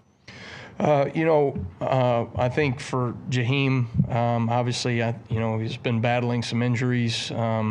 Has not been able to perform or produce the way that any of us would like. But my focus is really on the players that are going to do everything they can to help us win football games, and so that's really where my focus is right now. Coach, simply put, how do you get this defense back on track? Yeah, I think I think for us, it's making sure that we're keeping the main thing. For us as a defense, there's a lot of good things that we're doing. Certainly when you deal with a triple option style offense, there's certain elements and things that you need to make sure you get cleaned up moving forward. There's certain things that we put on tape that we may see moving forward, and there's other things that, are you're not going to see from a more traditional style offense. I think in times like this, it's natural for everyone to hit the panic button. And for us, I think we need to make sure that we're keeping the main thing. Are we playing with great Bama fundamentals? Are we leaning into our keys to victory on game day, and are those things showing up on tape?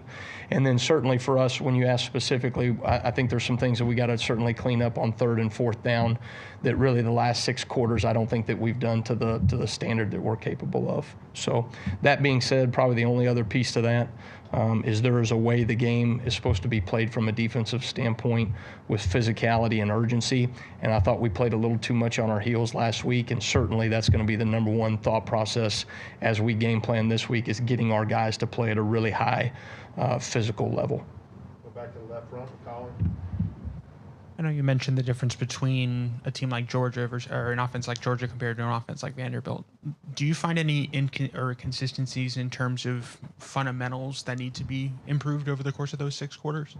I think specifically when you look at it, really against Georgia, it was 4th down. Not getting stops on 4th down.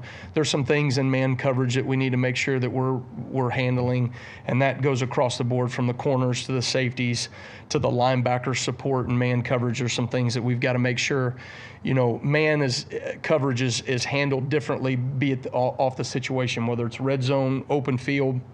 But on 3rd and 4th down, those windows have to be as tight as possible. And there's some things fundamentally that we can keep working to clean up. We have shown those things. I think, again, to answer the question that was brought up before, it's about building consistency in your young men. It's about building consistency in your young players, and some things that we've got to continue to be able to work through.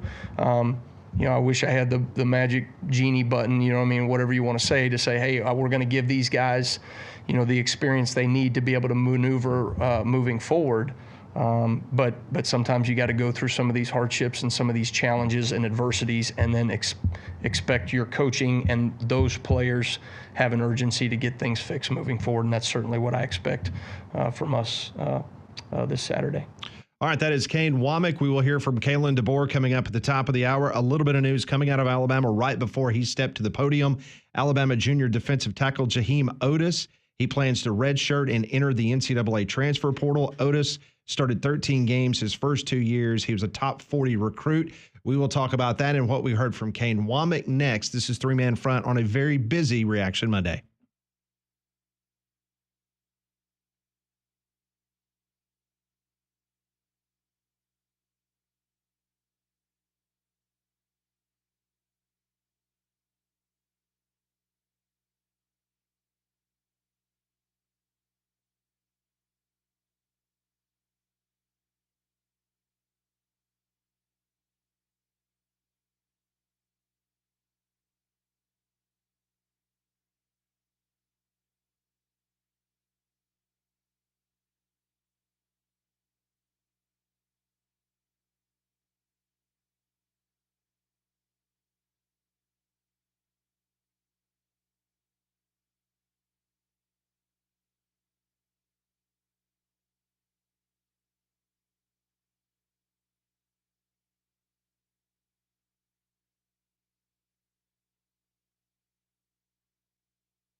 It is 11:47, Jocks 94.5. Again, a little bit of breaking news. Jem Otis, defensive tackle for Alabama, he plans to redshirt, enter the NCAA transfer portal. Kane Wommack moments ago, he says that Otis has been battling some injuries, has not been able to perform or produce the way any of us would like, but his focus, talking about Kane Wommack's focus, is really on the players that are going to do anything they can to help us win football games. So that was the only quote we heard about Jem Otis. Well, if you're looking to upgrade and enhance your outdoor living area and landscape, our friends at Second Generation Masonry, that's the team for beautifying any area. Their expert team crafts durable brick, concrete, and elegant stone creations that can elevate any space, from fire pits. How about an outdoor fireplace just in time for fall and winter? Landscape steps, garden walls, stone patios, and walkways to custom driveways. These are your guys. Take your outdoor living area to the next level. You can't find anyone better, Alabama-based company, than Second Generation Masonry. SecondGenerationMasonry.com. Look at the completed projects, both commercial and residential, there at the website. Get your free quote today, SecondGenerationMasonry.com. Make sure you tell them Landrum from Three Man Front sent you. Also, Kane Wommack today on Malachi Moore, who released a statement, an apology earlier this morning on Malachi Moore. He says, I'm not sure anybody cares more about Alabama football than Malachi. In that moment when emotions are running high, certainly he has been held accountable for some of the actions and the penalty that incurred at the end of the game. I think Malachi has handled it really well with his teammates. We are continuing to work to make sure we address it the right way across the board. That was Kane Wommack. Coming up in about 12 minutes, we'll hear from the current head football coach at the University of Alabama, Kalen DeBoer. This is Three Man Front Reaction Monday on Jocks 94.5.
11:52. We've heard from Alabama defensive coordinator Kane Wommack. We'll have Kalen DeBoer, his press conference presented by Evolve IT at the top of the hour. Quickly, let's get back to Bama Hater, who was patient enough to hang on while we carried Kane Wommack. Bama Hater, please continue your thoughts. Yeah, man. Translation from Womack is we don't have anybody to replace Malachi, so we just gonna slap him on the wrist. You know how it goes down there. But you know what, guys? I'm gonna leave all my prime gold stuff for my visit down to Soho tomorrow. So be prepared, because I got some gold material for you guys. But you know what else I got before I go? There's no way you can put so much emphasis on Alabama being the number one team and downplay how the number one team got beat by a 2-2 team that wasn't ranked in the top 50, that got beat by Georgia State, and somehow they're still in the top 10. If anybody can make that make sense to me, I want to hear it. But tomorrow, I got some gold for you guys. Be prepared. It's gonna be lovely. Bring it on, Bama Hater. Hey, we appreciate it. We look forward to your visit there to Social Taco. All right. See you. All right. We'll continue quickly. Let's get through as many phone calls as we can before the top of the hour. Let's go to Jimmy. He's in Birmingham. Hey, Jimmy, what's up? Obviously, Bama Hater's got a brain about as big as a bird. I guess he forgets about Georgia Tech last year. I don't think he forgot it. He just failed to mention it in that phone call. Yeah. Yeah, of course. Hey, did y'all ever think going forward next year that Vandy would be a rivalry game? Nope. But yeah, it's going to be a revenge game, I guess, for Kalen DeBoer and the staff. Absolutely. Yep. Hey, and my call was regarding Jalen at the end of the game. I've reached out to quite a few people. I actually videoed it off the TV. There's a minute 50, minute 18 left. Alabama has 2 timeouts, and he's just kind of looking around and no emotion. And then all of a sudden, the state trooper walks over and is talking to him. Now, the state trooper was a Tennessee state trooper. Some people think, well, maybe he was protecting him at the end of the game. Well, the game wasn't over yet. We had 2 timeouts with a minute 18. So I didn't know if y'all saw that and wanted to just get your opinion of it. Did you see what he was referring to, Conrad? Yeah, so it's Jalen Milroe on the bench, and you can see the state trooper go over to him and kind of lean over, and they exchange a few words. I don't know what it was about. I had this assumption of, hey, this might get ugly if Vanderbilt ultimately does pull off the victory, and this is how we're going to get you off the field and make sure that no one's coming after you, because I think as we saw, there are a lot of Alabama fans that were very unhappy in that stadium. So that's what I took it to be, but I don't know. And there's only so many state troopers to go around for each team, especially when you're on the road. I mean, sometimes you travel with 2. I don't know how many Alabama travels with. Sometimes I know the UAB will take 3. But, yeah, and that can become a situation. And if maybe they were instructed, maybe they just knew that, to make sure that you don't have your quarterback that comes up with an injury or an altercation, or just kind of letting him know. And heck, they might talk all the time. Maybe it was words of encouragement. You never know. I talk to our state troopers all the time. And I know that this is something that I talked about frequently over the last couple of years on this radio show. If they want to allow people to rush the field, get the opposing team off the field. Yeah, just make the announcement. And then you can let everybody, the concession workers, the parking lot attendants, anybody that wants to come into the stadium and celebrate, let them have at it. But if you saw a viral video of a Tennessee football player that literally pushed a male Arkansas fan into a female that went down to the ground, and I'm sure she's injured because they rushed the field after they beat Tennessee. Once again, after a hotly contested game, you are just asking for trouble because those fans have had alcohol. You've got guys that have busted their ass for 60 minutes on a football field, a lot of testosterone. I'm not defending anybody's actions on the field, but you're just really asking for a lot of trouble for that to happen. And you saw it again there at Reynolds You think Stadium. any of the security personnel there in Nashville asked the Vanderbilt fans for their credentials? Oh, like to do an alabaster? Oh, yeah. That was a lot of fun. Had to tee you up Good there. people. Kalen DeBoer next.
Welcome back. It's three-man front on this Reaction Monday. We already heard from Kane Wommack, the defensive coordinator at the University of Alabama. Evolve IT brings these conferences to you each and every week here on this program. Kalen DeBoer is stepping to the podium now in Tuscaloosa, brought to you by Evolve IT. Good morning, and I know you've heard from the coordinators, and so got a few of those things that you had questions on work through, but just kind of following up on that and in the game, watching the film and all of that from Saturday. Just a lot of the same feelings I had, after the game. And I think the feelings, first of all, that the team has, certainly disappointed, upset, fired up, and I think, you're always looking at what the response is. And they came yesterday back, the thing you have to provide as coaches is the answers, an understanding of where we go from here. And I think our staff did a nice job, and I think our guys did a great job responding with the right mindset, with the right attitude, brought some great energy. Probably one of the nice things about having a Sunday where we get together is, we get to move on. Outside of the building, the game gets held on to for not a day, probably not a week. For some people, you hold on to it for the rest of your life. But for these guys, they don't get the choice. And we as a staff and them together have to move on. And we've done that after yesterday, understanding where we got to get better. We know we're a work in progress, not a finished product by any means. And that showed up on Saturday. But the key is that we continue to improve. And that's one of our core values, is to have a relentless pursuit of continuous improvement. The guys showed that they want to do that, and sticking together and owning it in every way. And that's staff to every player on the football team. So proud of that part. And there's each side of the ball, all phases of the game, where we can continue to just keep building. We have a great football team. I'm convinced of that. I have no doubt of that. I believe in these guys. I believe in them more when I see the resiliency that they have, whether it's during the games that we've played, not just this last game, but different games. The way that they prepared that leads to the passion that comes out on the football field, and that resiliency. They got fight in them. They want to win bad. They want to uphold all the traditions of Alabama football, and no one feels worse about this than all of us here in this building, the football team and our coaches. So we're looking forward to South Carolina here this next week. Coach Beamer, continue to build on the program there, doing some really nice things. Physical football team, and and they're coming off of a tough game as well with Ole Miss there, and things not going their way. So we know it's going to be another fight here in the world of the SEC. Questions? Thanks. Let's start with Nick Kelly on the front right. Yeah, Tyler Booker mentioned when talking about just a lack of discipline at times that, focus he thought was an issue. How would you assess the focus of this group during the game? I guess, is there more on the lack of discipline part? What was it referring to? Asked him, in moments where discipline wasn't good, what contributed to that? Yeah, when you come out on the short end, everything gets amplified, right? You look into everything on another level. And so in regards to that, since that was the question,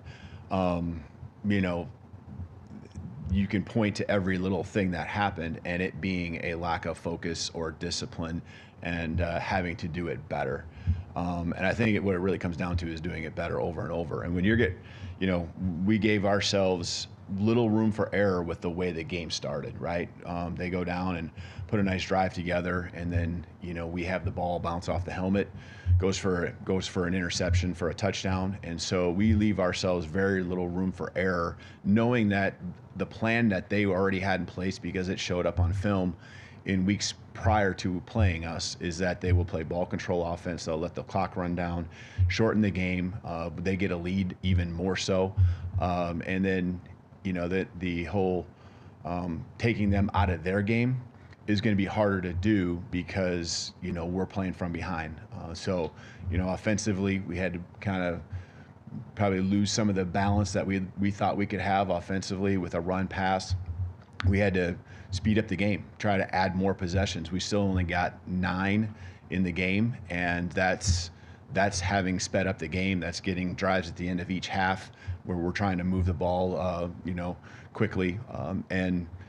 So the little mistakes are always going to be, the mistakes are always going to be looked at as areas where the focus or the discipline wasn't there. But I tell you, our guys prepared. All the noise outside the building, I thought our guys did as good of a job as they could.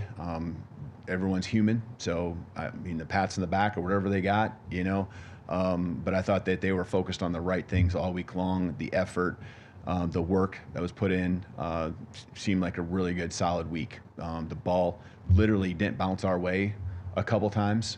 We have to make our own breaks and do a better job of making that happen to where the ball ends up in our hands, whether it's forcing turnovers or making sure that we don't put the ball on the ground and turn it over ourselves. So if all those things are part of that question, then I guess that would add to what he said after the game.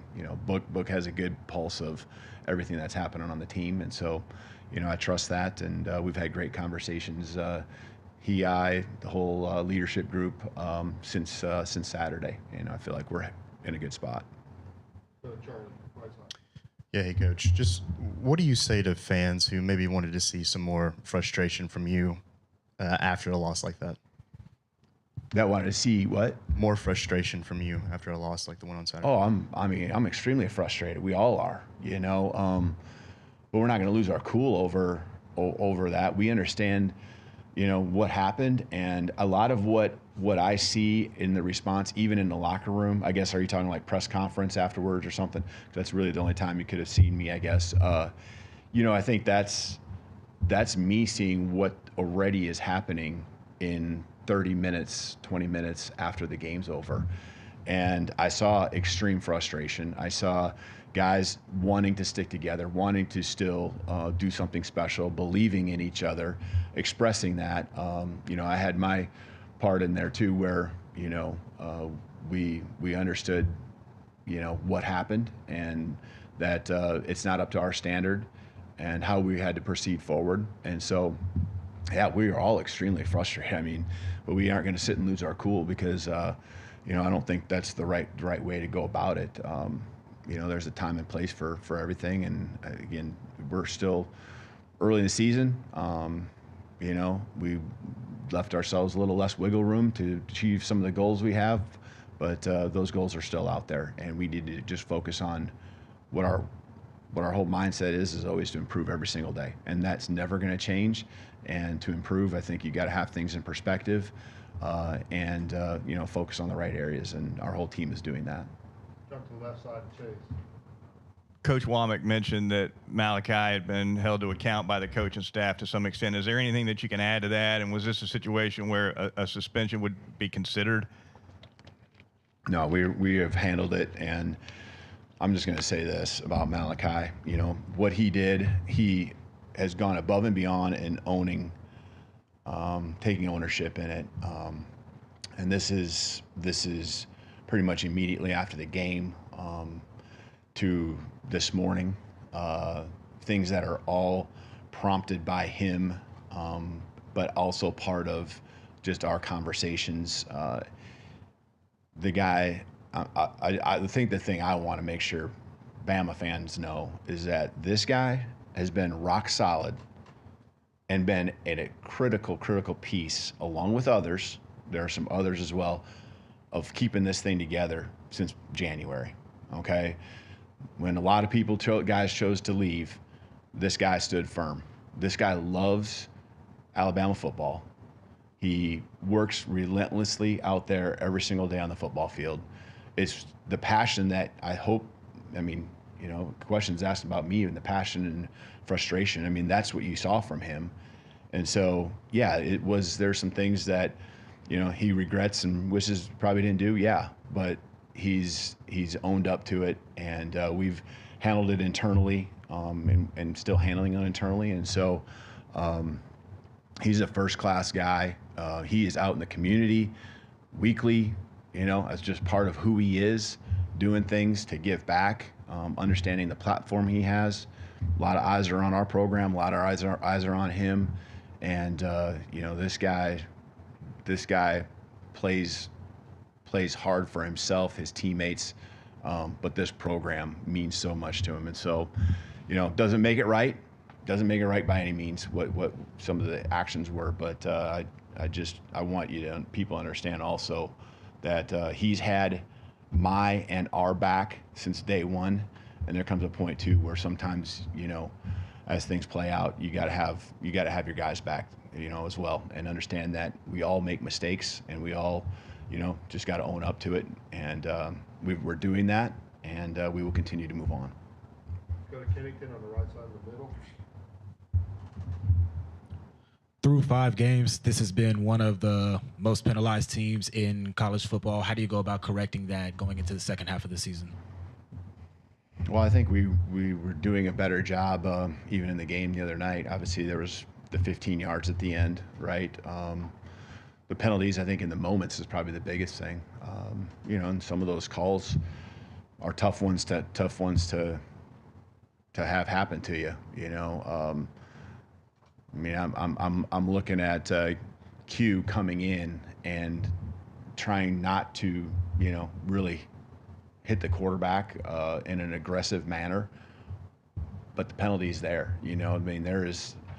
There's not a recklessness about it as he's trying to get after the quarterback. He's just trying to do what he's supposed to do, and I'm trying to think of a couple other. There's going to be penalties that happen, and I don't feel like that was the major play in what hurt us.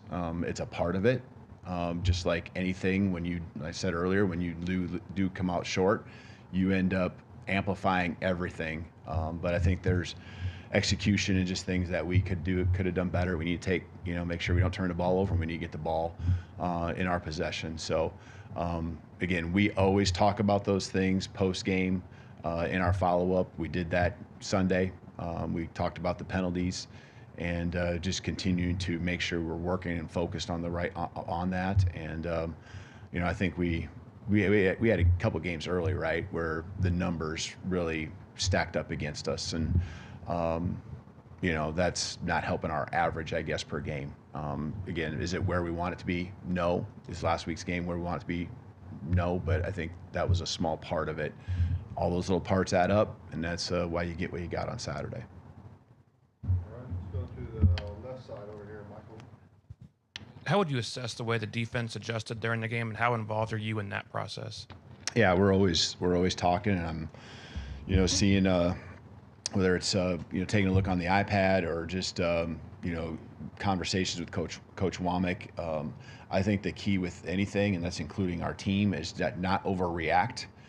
Understand exactly why what is happening, and you have adjustments built into your game plan, and so it might be mixing things up, but you also got to make sure that you're just executing against what you're seeing, and sometimes it might be something a little bit different, and you just need to have another opportunity against that look with the call you made defensively too, just to be able to execute better. So, you're always going to look back. Again, everything gets amplified. So you're always going to look back and say, well, we could have done this earlier or more or whatever it might be. Offensively, you do the same thing. And so, I know we've had those conversations, not just during, but after. And, again, the worst thing you can do is panic. And we have a defense that has shown had a lot of success here, through 5 games. And there's just little bits and pieces of what we got to do. We really, in the second half, I thought we did a much better job on first down and second down. The game was a first down game the first half. They put themselves in better situations. The second half, we just had to do a better job of getting off the field on third down. Time for 2 more questions, starting with Ryan on the way. Coach, your coaching record's well documented, a limited amount of losses. For your first loss at Alabama, what's kind of your message? Is it back to the drawing board? You said don't panic, or do you kind of just stay the course? Yeah, that's exactly the words that I was going to say, is you stay the course. That's what the message is to the team. Now, stay the course, right? But everything is always, just digesting what happened, having some perspective, and having the answers for the guys. That's what we have to make sure we do as coaches, so that we can walk away understanding what we can control, how we need to fix it, and just knowing that the next game, there's going to be different matchups that are strengths for us. There's also going to be different matchups and ways that an opponent attacks us. And I'm not just talking offensively, but defensively. And we got to be ready. This position group can't get, one position group who had success can't get, all comfortable. I don't think we have, because you're the one that might have the tough matchup the next week. And as a team, that's what it's all about. You got to continue to work on your area, keep it within the team concept, stay the course, and just keep fighting, keep playing, and stick together. That's to me the biggest thing, and I've seen nothing but that here, in the last 24, 48 hours. All right, we'll finish up with Tony on the front left. We spoke with Kane about it. Sorry, but Jaheim opting out, did that come as a surprise to you? Did you have a conversation with him about that, and how did that kind of play out? Yeah, Jaheim. I mean, felt like it was going that way. I think the thing you also have to understand is there's other elements to this, right? There's health elements, there's life elements, and so I mean, I was, I love these guys. They work hard, and Jaheim's choices and things. So there's reasons for that, right? And so, he notified, has notified and continued to be in communication here with us, and kind of felt like it was maybe going that direction, not just today or yesterday or just, here in the last few days. So, we move forward with the guys that really are able to help us win, and focused on our program. And, as we go through this, and I don't want to put finality to it, but, always going to want what's best for all people. And Jaheim's one of them. Well, there you have it. That's Kalen DeBoer, the head football coach of the University of Alabama. We will break down everything he just told us for the last 15 minutes in regards to the devastating loss to Vanderbilt over the weekend, and moving forward, what's up, including some personnel issues, not only with Malachi Moore, but now Jem Otis, defensive lineman, heading out of Tuscaloosa. Well, after what we saw this weekend in this state, maybe you just need to drive and get away. Get away from it all. College football, maybe you just need some time away. And that is where our friends at Dobbs Ford, they come in. Dobbs Ford, it's the newest Ford dealership in town right there on Parkway East in Birmingham. You're always going to get the family atmosphere with the Goshen's husband and wife team. Their son Austin heads up the sales department, but you're going to have that kind of family experience like they've known you forever when you go into the lot or into Alabama's largest showroom selection. Whether it's an F-150, an Explorer, a Mustang, a Bronco, or a Bronco Sport you're looking for, you're going to get top dollar for your trade, total transparency, and they'll beat any competitor's price. Go to DobbsFordBirmingham.com. That's DobbsFordBirmingham.com. And just a reminder, they have 2 certified diesel mechanics on site and a wonderful paint and body shop as well. DobbsFordBirmingham.com. When you do so, tell them Landrum from 3 Man Front sent you. More Reaction Monday on Jocks 94.5. This is 3 Man Front.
It is 1221, Jocks 94.5. It's been a while since we've been able to take your phone call and read your text messages. We will get back to those. We've heard from Kane Wommack and Kalen DeBoer. It's here, Birmingham. Academy Sports and Outdoors. They proudly invite you to the new Academy Sports and Outdoors store, now open at 4610 US Highway 280. Come be one of the first to see the new store and the best in sports equipment, outdoor gear, clothing, and shoes at all low prices. Check out Academy's wide selection of brands like Nike, Stanley, Brooks, Carhartt, Blackstone, Yeti, Titleist, Shimano, and more. Don't miss the grand opening celebration Friday, October the 11th through Sunday, October the 13th. The first 150 customers in line when the store opens on Friday, Saturday, and Sunday, got to be 18 years and over, get a free mystery gift card with over $15,000 in total weekend prizes, plus shop grand opening deals Thursday through Sunday. That's 4610 US Highway 280, brand new Academy Sports and Outdoors. You get back to your phone calls here on Reaction Monday, 800-239-WJOX. First up is Sparky. Sparky, welcome into Three Man Front. Hey, good shot. Good show, guys. Thank you, sir. Yeah, in fact, I've actually got a new name for the show. I think we're going to go with Molly and the Mullets. I don't know if that was... I like that. I like that. Yeah. Hey, first of all, I'm going to preface this by saying I am a 63-year-old Alabama fan, so I have seen it a lot. Everything from the Bear to it's rolling, baby. But, first off, hats off to Vanderbilt. They deserved that. They earned that. That was not a fluke. They lined up and whipped our ass. And you got to do us a favor. And all these Alabama fans are coming in here with these excuses. No, I had 2 weeks to prepare. Please, cut them off. Don't let them embarrass. This is embarrassing enough. But don't let them fans get on here and say that this happened or that happened. All it was a good old-fashioned ass whipping. I mean, and that's all you can say. Out-coached, outplayed. You've seen an actual college team. If there's any team in the SEC that I can live with losing to, it's Vandy, because they are really the only college team in the SEC. They're not living on NIL and deals. They just love football, and that's what they did. That quarterback was awesome, man. That dude's tough. He played well. And Malachi Moore may have been mad at himself because he got torched a few times. So I can understand his anger. But hey, man, get off of it and cover somebody. That's all I can tell you. But I appreciate y'all letting me. Oh, no problem at all. Thank you for calling. And all right, you hang in there, Molly. You try to take care of these guys. I'll try. Thanks, Sparky. We need all the help we get, Sparky. Yeah. We'll continue with your phone calls. Let's go to Rob. He is in Helena. Hey, Rob. Hey, guys. Hey, Rob. Hey, I know you guys are doing well. Not going to ask you that question. I have a couple things. Hey, for Bama Hater, I hope your gold you bring tomorrow are the 12 referees that officiated your last two games, because they're the ones that gold you, brother. And I'm not really trying to make an issue here when and try to I don't know. I talked to Conrad about it earlier. I'm not going to get in debate with you about it or anything like that. But Miami, hey, the referee saved you guys. Hey, another thing, if Malachi Moore isn't suspended for at least a half, where has our morals gone? When does a person go up and kick a daggum football away and take a loss? And just like the last caller said, he's the one that got burnt the most. Well, hold on a second. I don't want to be disrespectful here, but I'm just going to tell you, based on what Pro Football Focus, their detailed report came out of the game, and Malachi Moore did not get torched, as Sparky said, and as you just said, Rob. And again, I'm just giving you one source. And matter of fact, he was only targeted twice against him in that football game. Now, I don't know the definition of what Pro Football Focus wants to classify as targeting and whatever the case may be, but trust me, Malachi Moore was not the culprit or the main reason why that Alabama defense suffered a loss on Saturday. I'm not defending him. Well, I'm just telling you what one source in their reporting, the way they broke down the game, and Malachi Moore was not the biggest issue on defense. Well, I understand that. And then what Kane Wommack was saying was that we have a lot of long underclassmen playing and this, that, or another. Our problems are pretty much the linebackers. My personal belief is that, as Rodney Orr told us on this radio show weeks ago, that he had questions about the defensive line. And if you go back and you do a deep dive on that defensive line, the only time that Alabama has been able to get pressure this year is when they bring extra guys in on a blitz. They do not have an absolute wrecker in the defensive front. That is a problem. And now you're losing Jem Otis, a guy that at one time thought he would be a guy that could present problems to the opposition. So to me, I think the linebackers are playing fine. And listening to what Cole Kubelik was breaking the game down on Saturday, the linebackers were flying all over the place. To me, it was the problem because the defensive linemen at times, you thought, Nolan was going to be the guy, right? And then he got burned a few times because he took the wrong guy on an option or whatever the case may be. I think that is an area of concern for Alabama. Not only is the secondary young, but the defensive line, unless you blitz, they're just not gaining much push. Well, yeah, maybe I can agree with that. But it was Womack's defense. They're not really required to. And I'm telling you, those linebackers, they were flying all over the place, but they were flying all in the wrong direction. Well, and I can't debate that. I mean, you are right about some of their assignments were being blown. That's for sure. Yeah. I mean, I really think we have a lot of the best linebackers in the whole country. But we look like, Vanderbilt made us look like we didn't have any of them.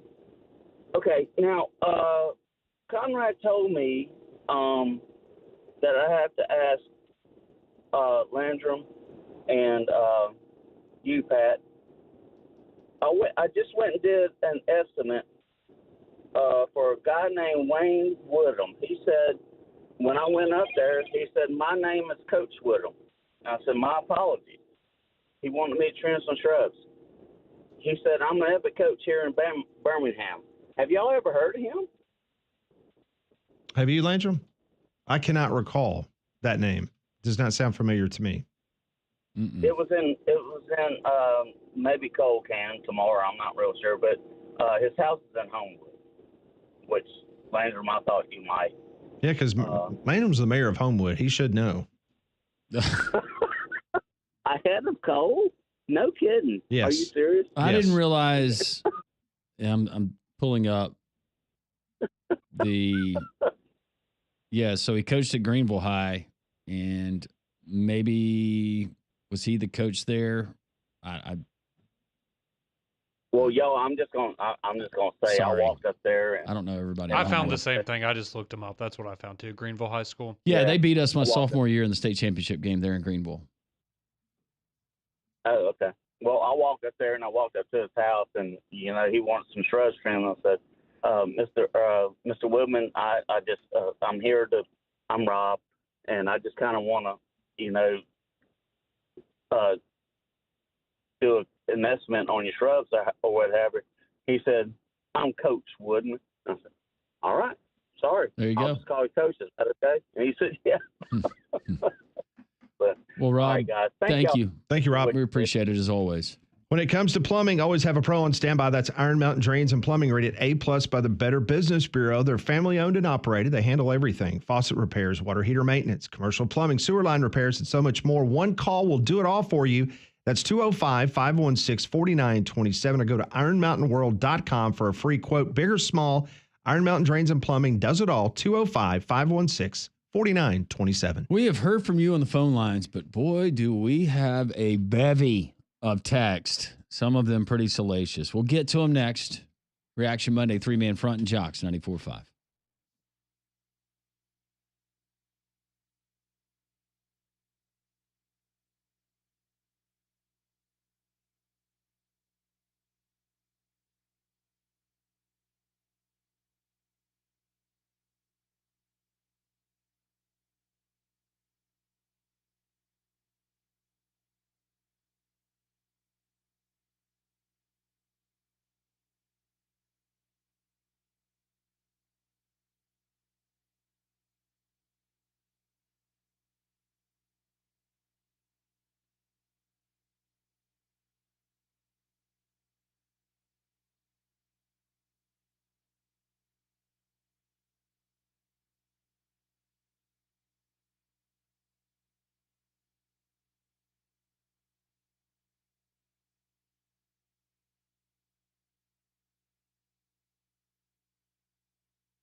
It is 12:35, Jocks 94.5 on this Reaction Monday. We've got a bevy of text messages that Molly and Landrum both have. We will get to those momentarily.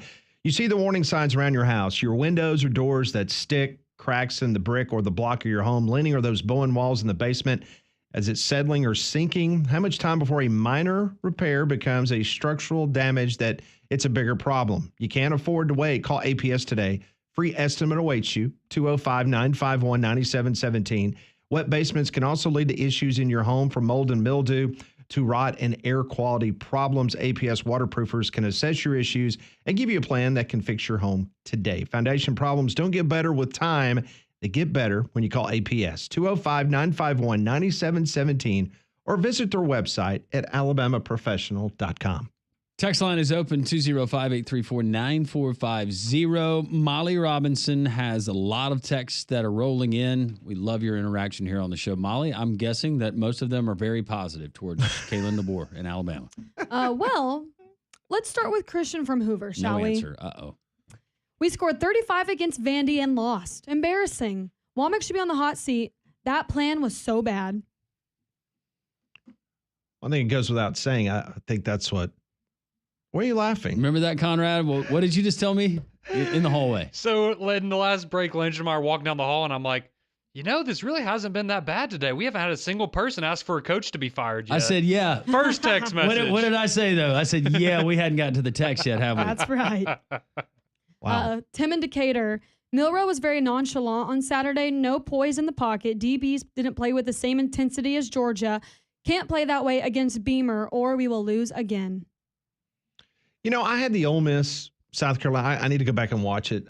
I know you were on the field at UAB, so I know you didn't see it. I was following that score. But I had it on one of my screens in the network studio, and it just – I know that didn't Beamer do something? He pulled a Lane Kiffin. Didn't he went go for a for fake it? punt.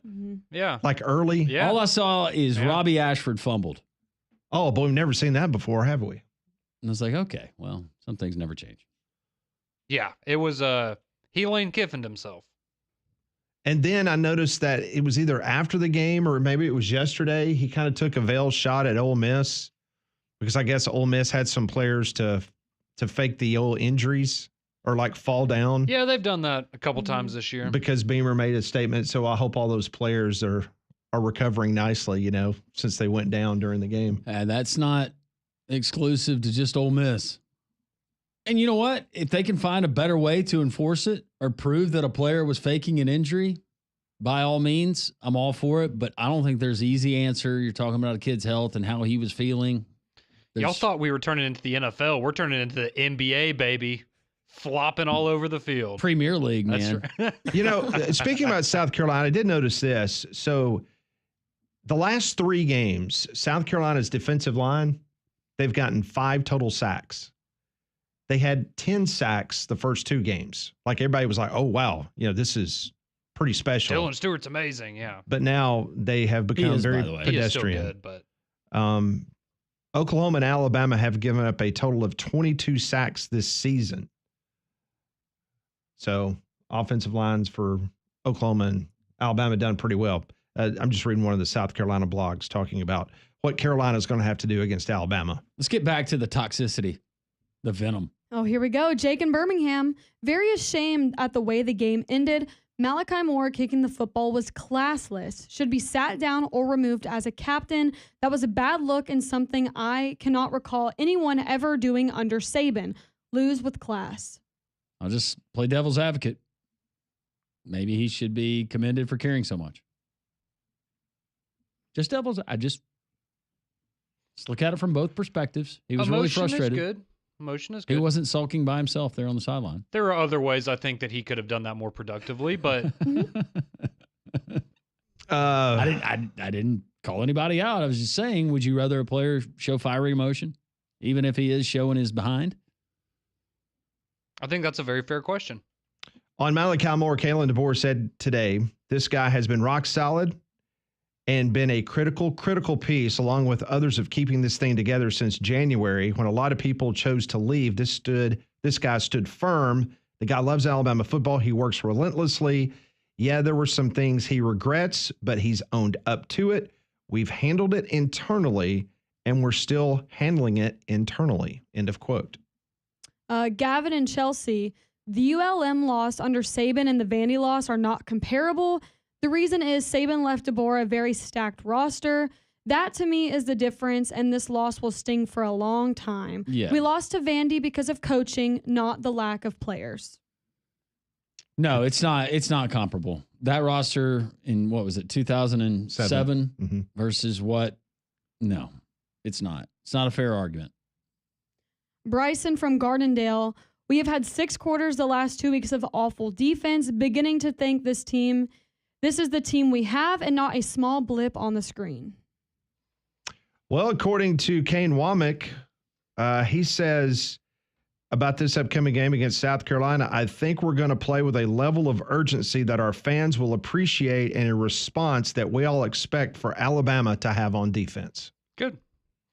That's what you need. I think that's a fair point, though. The last 6 quarters, defense has been bad, and these last 6 quarters, seriously, where would you be without Ryan Williams? I mean, the reason you had a hope and a prayer at the end of the Vanderbilt game is because he made another amazing, odds-defying, physics-defying touchdown catch.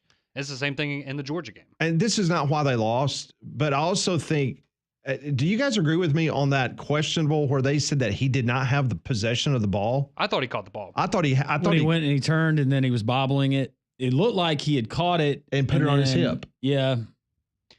And it wasn't the fact that they called it incomplete. It's the fact that they called it complete and then overturned it. Yeah. That's what was frustrating. Yeah, that was a questionable call, in my opinion. But we're saying when the foot was down, they didn't see obvious control of the football. We get bad calls every weekend. I mean, it's one of those, sometimes it goes your way, sometimes it doesn't. Yeah. But again, that's not. No, it's not. It's not why you lost the game. Nope. Calvin and Hoover. DeBoer said Kane Wommack is one of the best defensive minds in college football, but he has yet to show it. Maybe he can go back. Are you and laughing coach. at Kane Wommack? No, I'm laughing at this text. Maybe he can go back and coach in a group of 5 school in the Sun Belt. As of right now, Alabama has the 11th best defense in the SEC, just ahead of Auburn. Vanderbilt is 13th, by the way.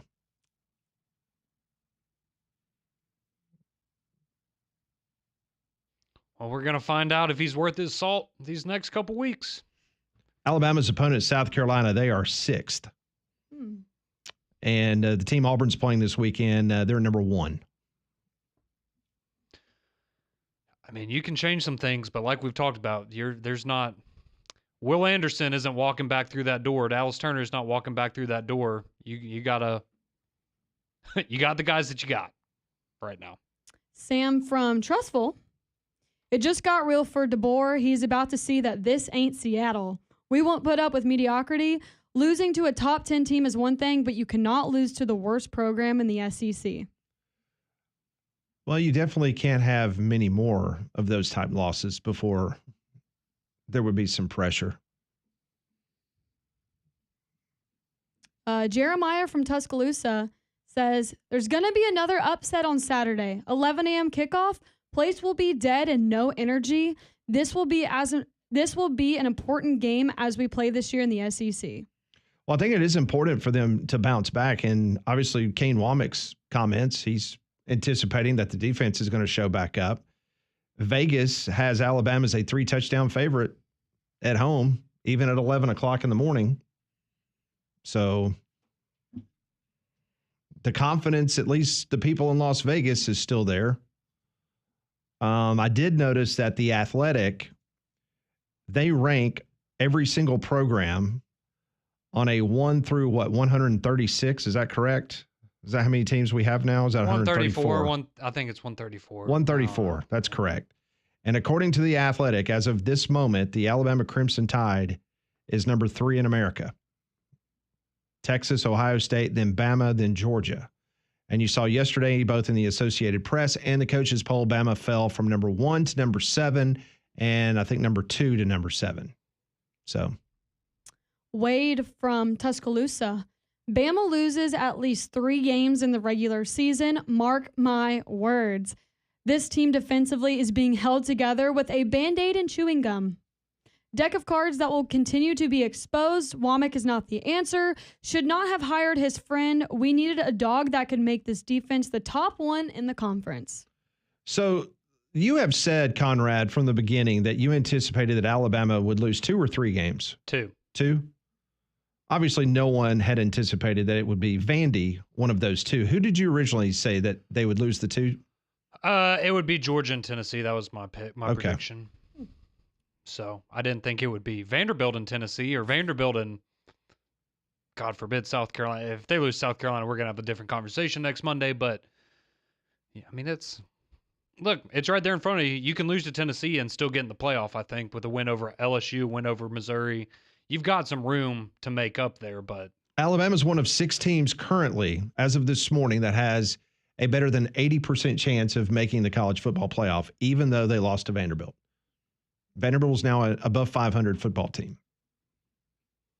I'll say they got 2 ways they can respond to this, and it's either we look back on this and go, man, that's exactly what they needed, or we look back on this and go, man, that was the beginning of a very, very ugly year for Alabama football. Who would win between Vandy and Colorado neutral site? That's the game I want to see. Just because all the gold? Black and gold, baby.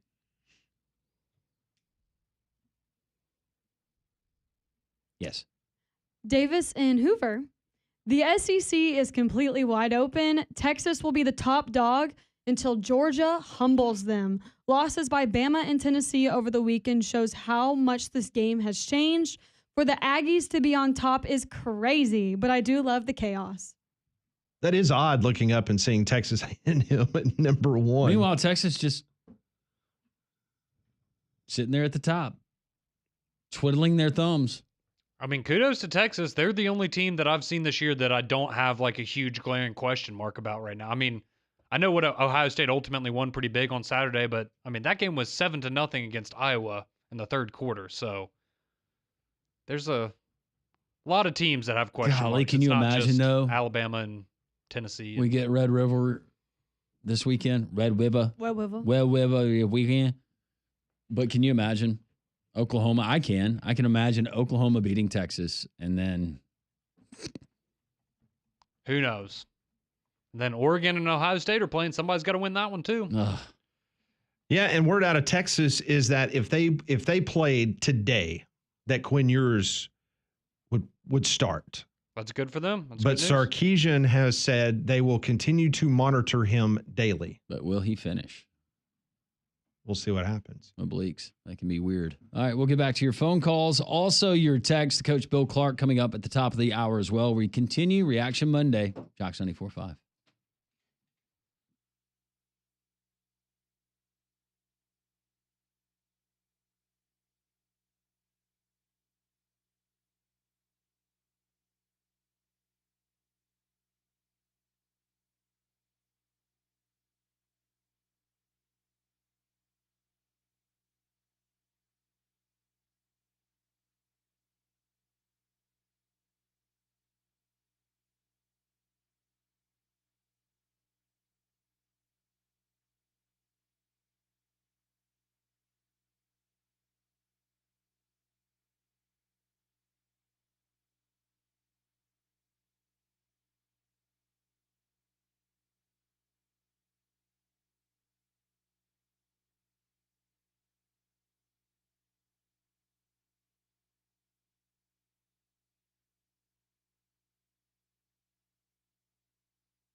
1251 Jocks 94.5.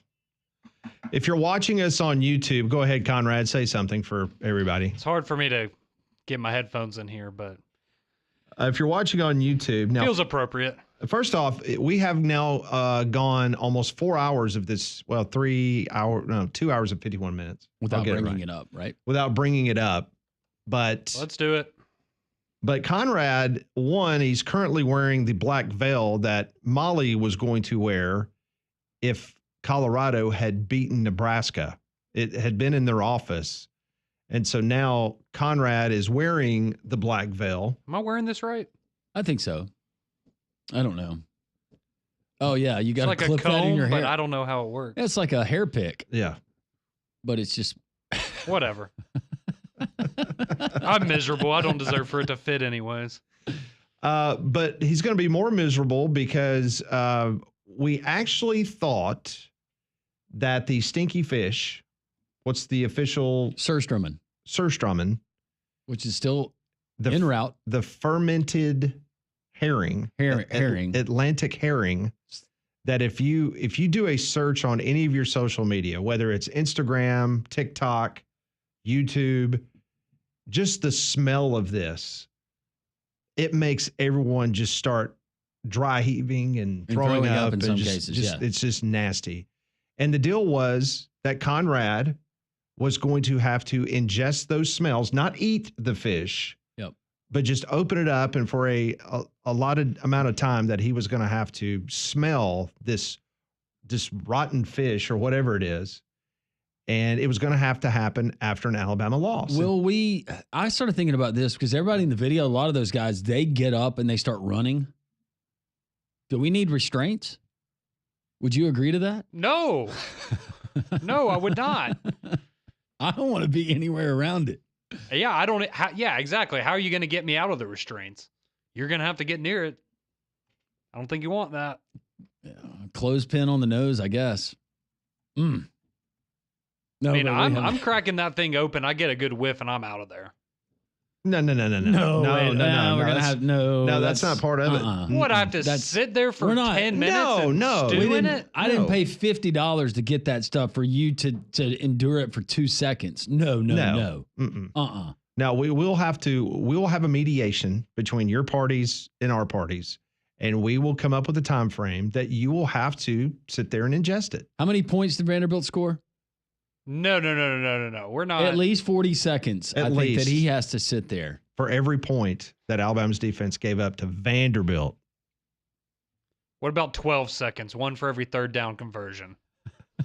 Does that count? Mediation. This is where the negotiation starts right here. Ever thought about what you do if a cyber attack, a database loss, or connectivity issue hits your business? You need responsive, proactive, fast, reliable IT solutions to help your business grow and to stay safe from those cyber attacks. Evolve IT. They can handle all of your IT, protect your business systems with the most advanced cybersecurity tactics.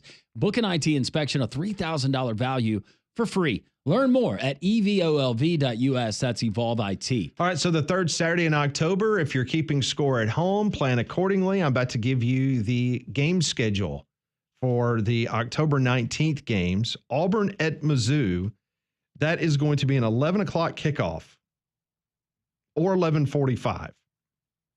ESPN or SEC Network. Then at either 11 or 11:45, they're vacillating right now. It'll be South Carolina and Oklahoma. So those are the two games that they're really not sure. One of them will be at 11, and the other one will be at 11:45. Then coming up at 2:30, no surprise whatsoever. On ABC television, the third Saturday in October will be Alabama versus Tennessee. And you know, just think about this. This will probably be the first Alabama-Tennessee game on ABC since probably Keith Jackson was doing those games. Isn't that crazy? It's been that long. Wow. Because it's been with CBS all this time. At 3:15, it's going to be Texas A&M at Mississippi State. At 6 o'clock, LSU will travel to Arkansas. Boy, that's got a completely different look to that game now, right? Ball State and Vanderbilt, that's a 6 o'clock kickoff on ESPN Plus or the SEC Network. At 6:30, prime time, Georgia at Texas. Ooh. And then at 6:45, Kentucky will be in the Swamp taking on Florida. So what a day of football. You'll have Auburn and Mizzou that morning. You'll have Bama and Tennessee at 2:30, and then Georgia and Texas at 6:30. And with Hurricane Milton and the directed path where it's heading right now for the coast of Florida, I think that game in Gainesville, that could be in question, and especially UAB and their trip to Tampa to take on South Florida and USF. The coach, Bill Clark, breaks down the weekend next. 3-Man Front and Jocks, 94.5.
It is hour number 4 here on 3-Man Front. Pat Smith, Landrum Roberts, Conrad Van Order, Molly Robinson.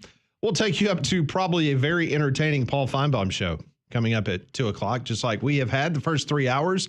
We appreciate you tuning in. We're going to talk to former UAB head football coach Bill Clark momentarily, get his thoughts on a very, very interesting weekend of college ball, Landrum, and should be a lot of fun the next hour. Yeah, it should. Is this one of those days that Paul, is he licking his chops? Or is he, because he dealt with this in the time of the Paul Feinbaum show. Absolutely. But with Alabama losing, do you think he's got all of the artillery ready to go? It's always on standby. I mean, he already called out Coach Saban for the loss, so. Are we going to get a calling or a hint at Kalen DeBoer might not be suited for this job? No. I don't think so. Okay. No. I mean, Paul has been on record. I'm not speaking for Paul. I'm just telling you what he has said publicly and privately. It thinks it was a home run hire. Would you rather be in the situation of hiring Kalen DeBoer or giving Mike Norvell a contract extension? Yeah, that's. Kalen DeBoer's just fine. Alabama's going to be just fine. Where's your veil? It got a little hot and muggy. There's like What are debris. you There's talking debris. about? Hot and muggy. See-through. There's debris falling off of. It's see-through. It was a whole invented. Hot and muggy. Mm. This is not going to go well with the fish. No, not at all. Joining us on the Buyers Right Hotline, Coach Bill Clark joins us every Monday here on this program. Coach, man, I don't even know where to begin by this weekend. It was just chaos in the top 25. Unranked opponents stepped up and got it done this weekend. It was wild. That's why we play the games. It was very interesting to see each one. Obviously, you got Alabama coming off a huge win. And, of course, these are the games coaches in those situations are worried about. You got a team with an open date. You got the triple option or forms of the option, and then you got Auburn playing Georgia, who, coming off a tough loss. Both of them were. So you knew they were going to be ready. There's a lot of storylines. We got Tennessee and Arkansas, UAB. There's a lot of different storylines to discuss. Coach, let's start with the game there in Nashville with Alabama, 23.5-point favorite, taking on a Vanderbilt team that there was improvement. We saw that. We know with Jerry Kill, new offensive coordinator, and Tim Beck, who's been around for quite some time, but Diego Pavia. First of all, let's talk about the things that you thought that Vanderbilt did really well schematically and just what unfolded for 60 minutes on the offensive side of the ball. Yeah, I think we always say this on my show when we start talking specifics and scheme. What Vanderbilt is doing is, if you go back to those guys early in the season, getting to watch them and watching all the things they're doing out of the pistol, midline, finding all the different ways to run the quarterback and even the forms of option where maybe he throws it out, but it's all forms of the option. Obviously, we got to see this guy last year when he came and beat Auburn or was part of the upset win at Auburn. He's a winner. He's tough. He's a good runner. He throws it good enough, as we saw, and they just wouldn't go away. And I think those are the games that as a guy that's done this a long time, when you're supposed to beat those folks, you want to put them away. And really, they almost played ahead. It seemed the whole game, where they were or not. It seemed like they were ahead. I can't remember if there was a time when they weren't. It seemed like they were ahead of the whole game. They were. They were physical. Even on defense, when they weren't, maybe they were giving up some plays, they were still physical. I thought they were the more physical team, which says a lot. And then they made the plays when they had to. And then there they are at the end of the game when everybody knows they're going to run the ball and Alabama couldn't stop it, and which a lot of that goes back to what they do offensively and how they run. So and then the head coach, as we talked about earlier, figured out early on that he needed to go back to doing the defense. So they've done a lot of things to get themselves better. Obviously, Alabama was coming off this monumental win, which, we know probably helped create all this as well. In regards to defensively, Alabama just could not get off the field. They allowed Vanderbilt 12 out of 18 third downs, and then they converted 1 fourth down. So technically, they were 13 of 19. Alabama had opportunities to try to get them off the field, and it just did not happen. As a defensive coordinator, once you see that they've got this thing rolling, I know Monday morning quarterbacking, we love to do this, Coach, but what do you think Kane Wommack would potentially say I should have done differently? Because we all know they have better personnel than Vanderbilt. What could they have done to out-scheme what Vandy was doing?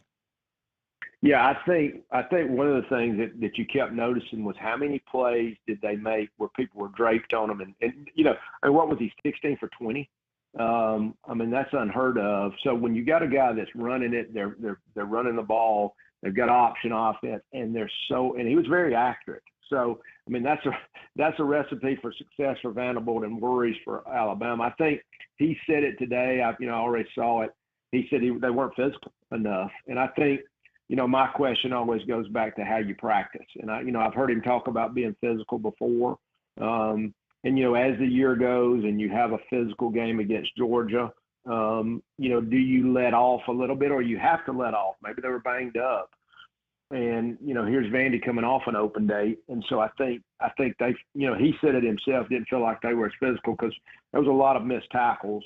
Once again, you got to give Vanderbilt credit. I think what they do offensively now, what they're doing now, it's hard to defend on a short week. And I was going to ask or you, or a regular week, I should say. Yeah, Coach. And with that, not taking anything away from what they do, it's not as conventional as some of these other offenses that Alabama is going to face. So does that make things easier based on the way personnel-wise and scheme-wise, how Alabama's built moving forward with the rest of those teams on their schedule?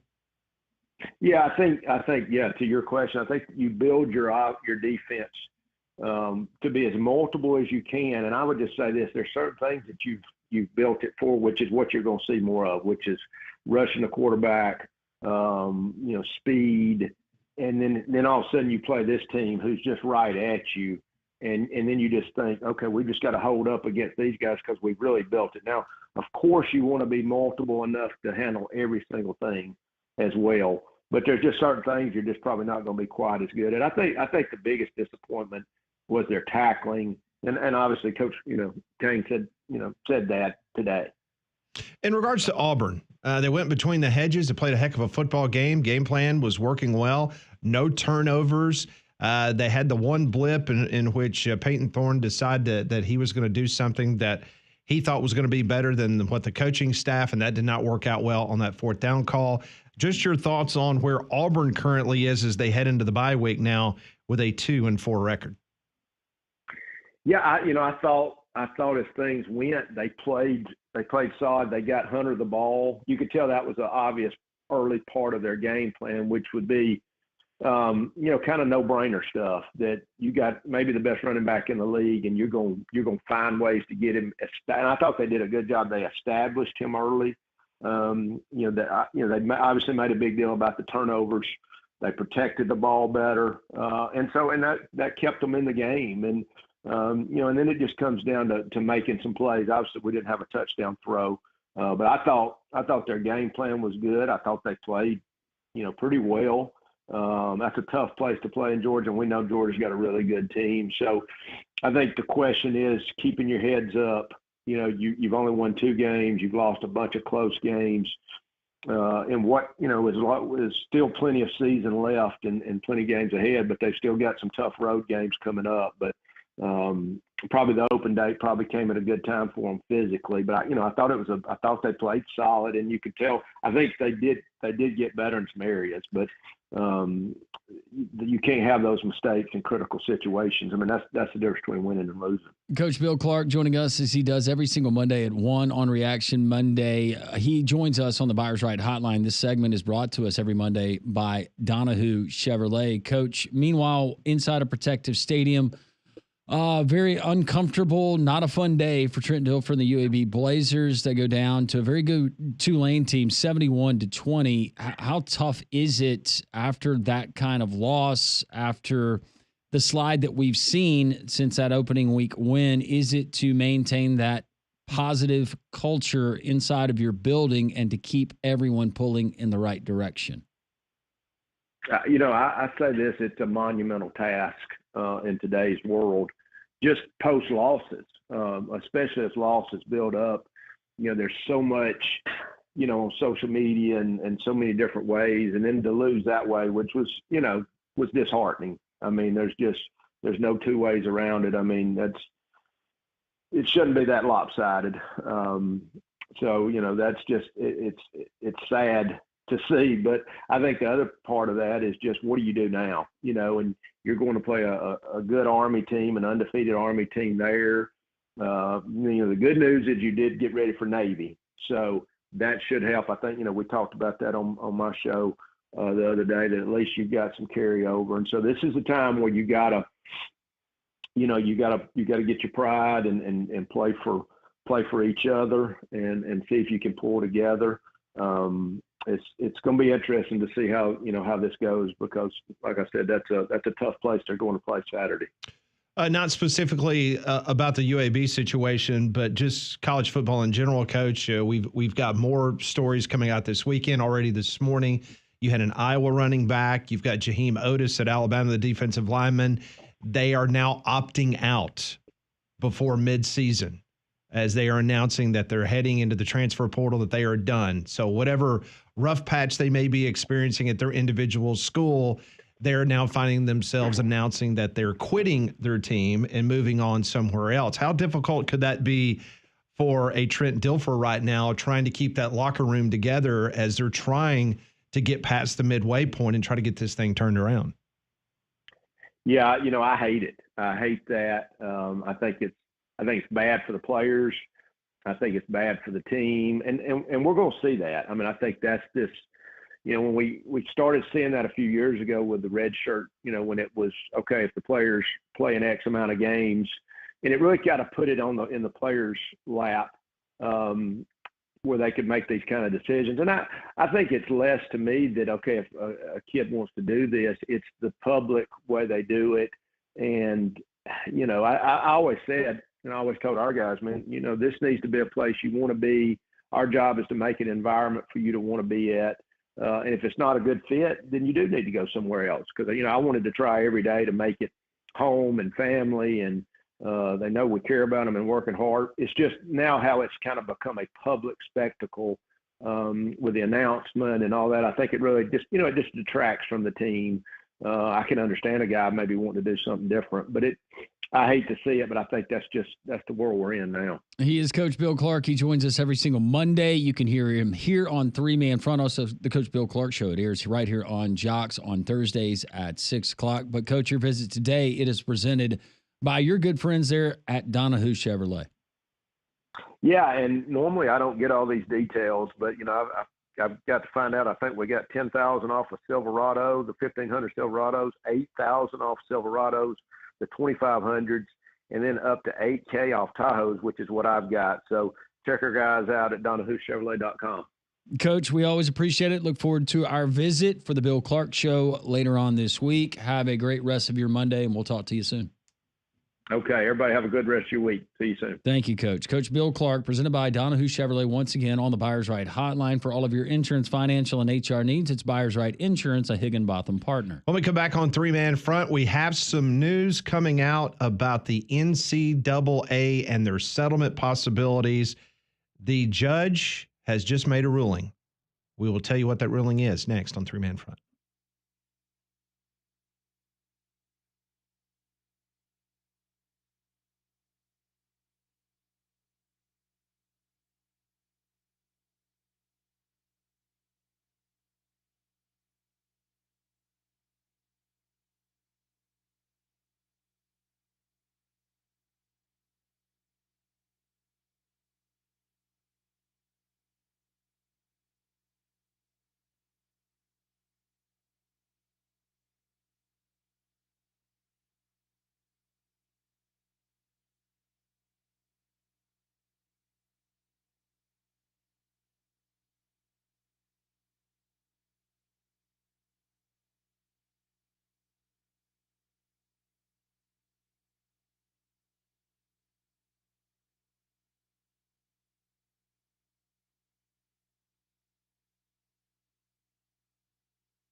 117, three-man front, busy reaction Monday.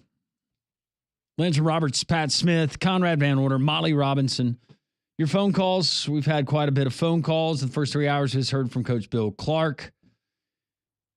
205-834-9450. There on the Jocks text line. Want to remind you, if you have an older roof and you were thinking it might need to be replaced, listen up. Our friends at Roof Max of Hoover, they have a professional and affordable roof treatment, scientifically proven to reduce the aging process of your asphalt roof. With Roof Max, you're going to have the protection of a brand new roof in only a few hours. Plus, save thousands with a safe, effective, and affordable natural treatment. Average cost of a new roof, on average, is $15,000 to $20,000. And if your insurance isn't paying for it because of storm damage, you got to come out of pocket. I don't have that extra money laying around for a new roof. I'm sure if you do have it, you probably didn't want to spend that money on a new roof. So for pennies on the dollars, you can use Roof Max of Hoover. Roof Max resaturates your old, dirty, dry shingles with a natural bio-friendly treatment that can give you 5 more years of protection guaranteed. If you flip houses, maybe you're a real estate agent, this is the perfect solution to extend the life of that roof. Get a free roof assessment from Roof Max of Hoover. Call or text them at 205-913-2243. That's 205-913, spell out CAGE, C-A-G-E. Use promo code JOCKS. Get the 10% discount and the free roof assessment. Once again, 205-913-CAGE. That's Roof Max of Hoover. Make sure you tell them Landrum from Jock sent you. So today in the U.S. District Court for the Northern District of California, Judge Claudia Wilkin preliminary approved the landscape shifting House versus NCAA settlement. It is a historic moment in the college sports and a significant step in this lengthy process. So hopefully now organizations... Somebody got to her. You think so? I think so. That was a different stance than she had just a few weeks ago, right? In the House versus the NCAA settlement, it's ultimately approved. Some $2.75 billion in damages will be paid to thousands of college athletes over the last 10 years. And schools, at their discretion, will be able to share $21 to $22 million annually with athletes. The figure equates to 22% of the average Power 5 school's revenue. It will rise 4% each year. So 21, 22 million will be the price tag, and then each year it will go up 4%. Judge, how would you like to have tickets for life to every major NCAA championship or college football playoff championship game? You and your family for life. Mull that over, get back to us. So Wilkins' decision on Monday is just one step towards the ultimate goal of the final approval. The notice campaign and claims period will begin on October 18th. The first back damage payments is due May the 15th of 2025, or within 45 days of the settlement's finalization. According to the long-form settlement agreement, the average damages awarded for a football or men's basketball player at a Power 5 conference will be approximately $135,000.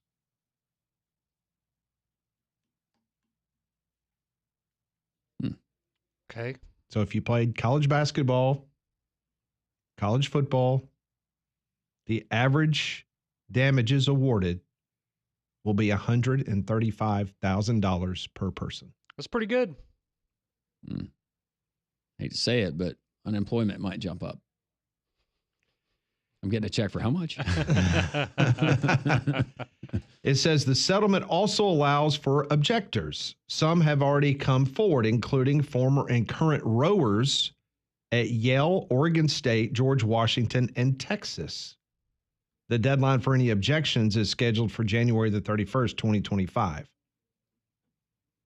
Yay! Now, if you're a rower, what are you getting? $12.46? yeah, I'm not really sure how much money. They're not getting $135 like a basketball or a football player, but No, but $1,000, you know, I wouldn't turn it down. No. But if you're going to pay me $700, just pay me $599. so you don't have to claim it. Yeah. That's smart. Always taxes, man. Yeah, it's a good thought. You know, it's also interesting that coming up this week in Nashville is the Big Ten SEC meetings, remember? and then having this off the docket, or obviously one more step has now been checked in regards to potentially moving on and trying to figure out what's next for the world of college athletics. Now they can review that asinine proposal that Gordon Gee or G or whatever he's calling himself put together with the Super League. You want me to bring Ohio State to Nashville to play Vanderbilt? No. We're not doing that. No, we're not doing that. No, We're not playing that game there. No. Yep. All right, so we played for you earlier a clip of Kirby Smart talking about the lack of crowd noise. Kirby Smart was asked about the upset of Vandy over Alabama. And this is what Kirby had to say. Vandy's got a great program and does a great job. I mean, it's a lot of other people that don't respect Vandy.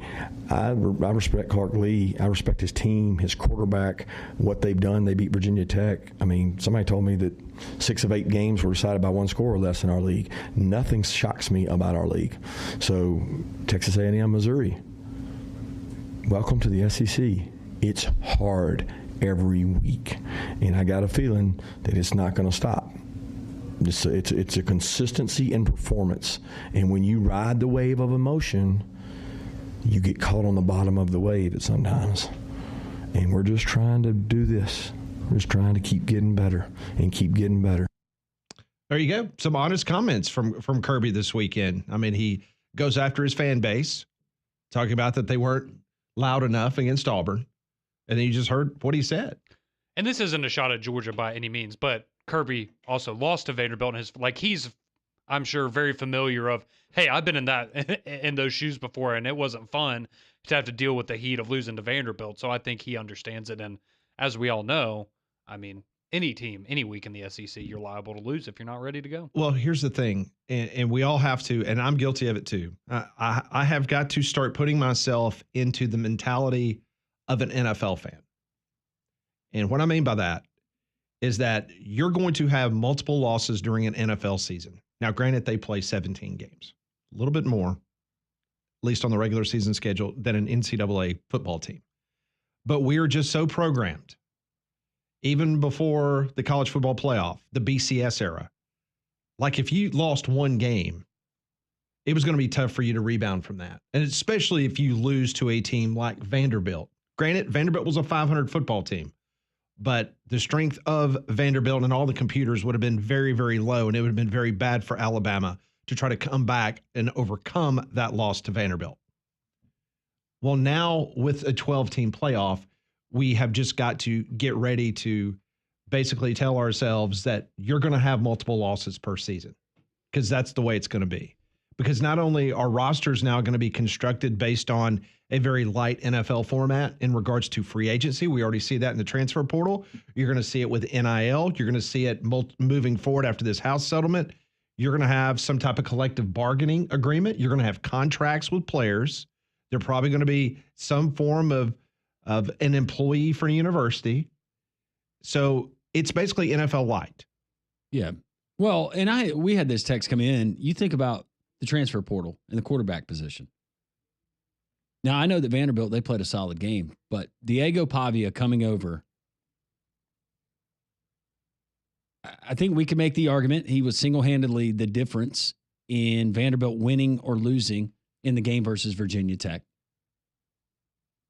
He made plays on Saturday that I think somebody like Diego Pavia, he has now proven at whatever level, whether it's Mexico State or now here in the SEC, he is a problem. But just think about the benefit of having a guy like Diego Pavia that you're able to bring in with an offense that he's very familiar with to take the surrounding talent that they had there at Vanderbilt and knock off the number 1 team in the country.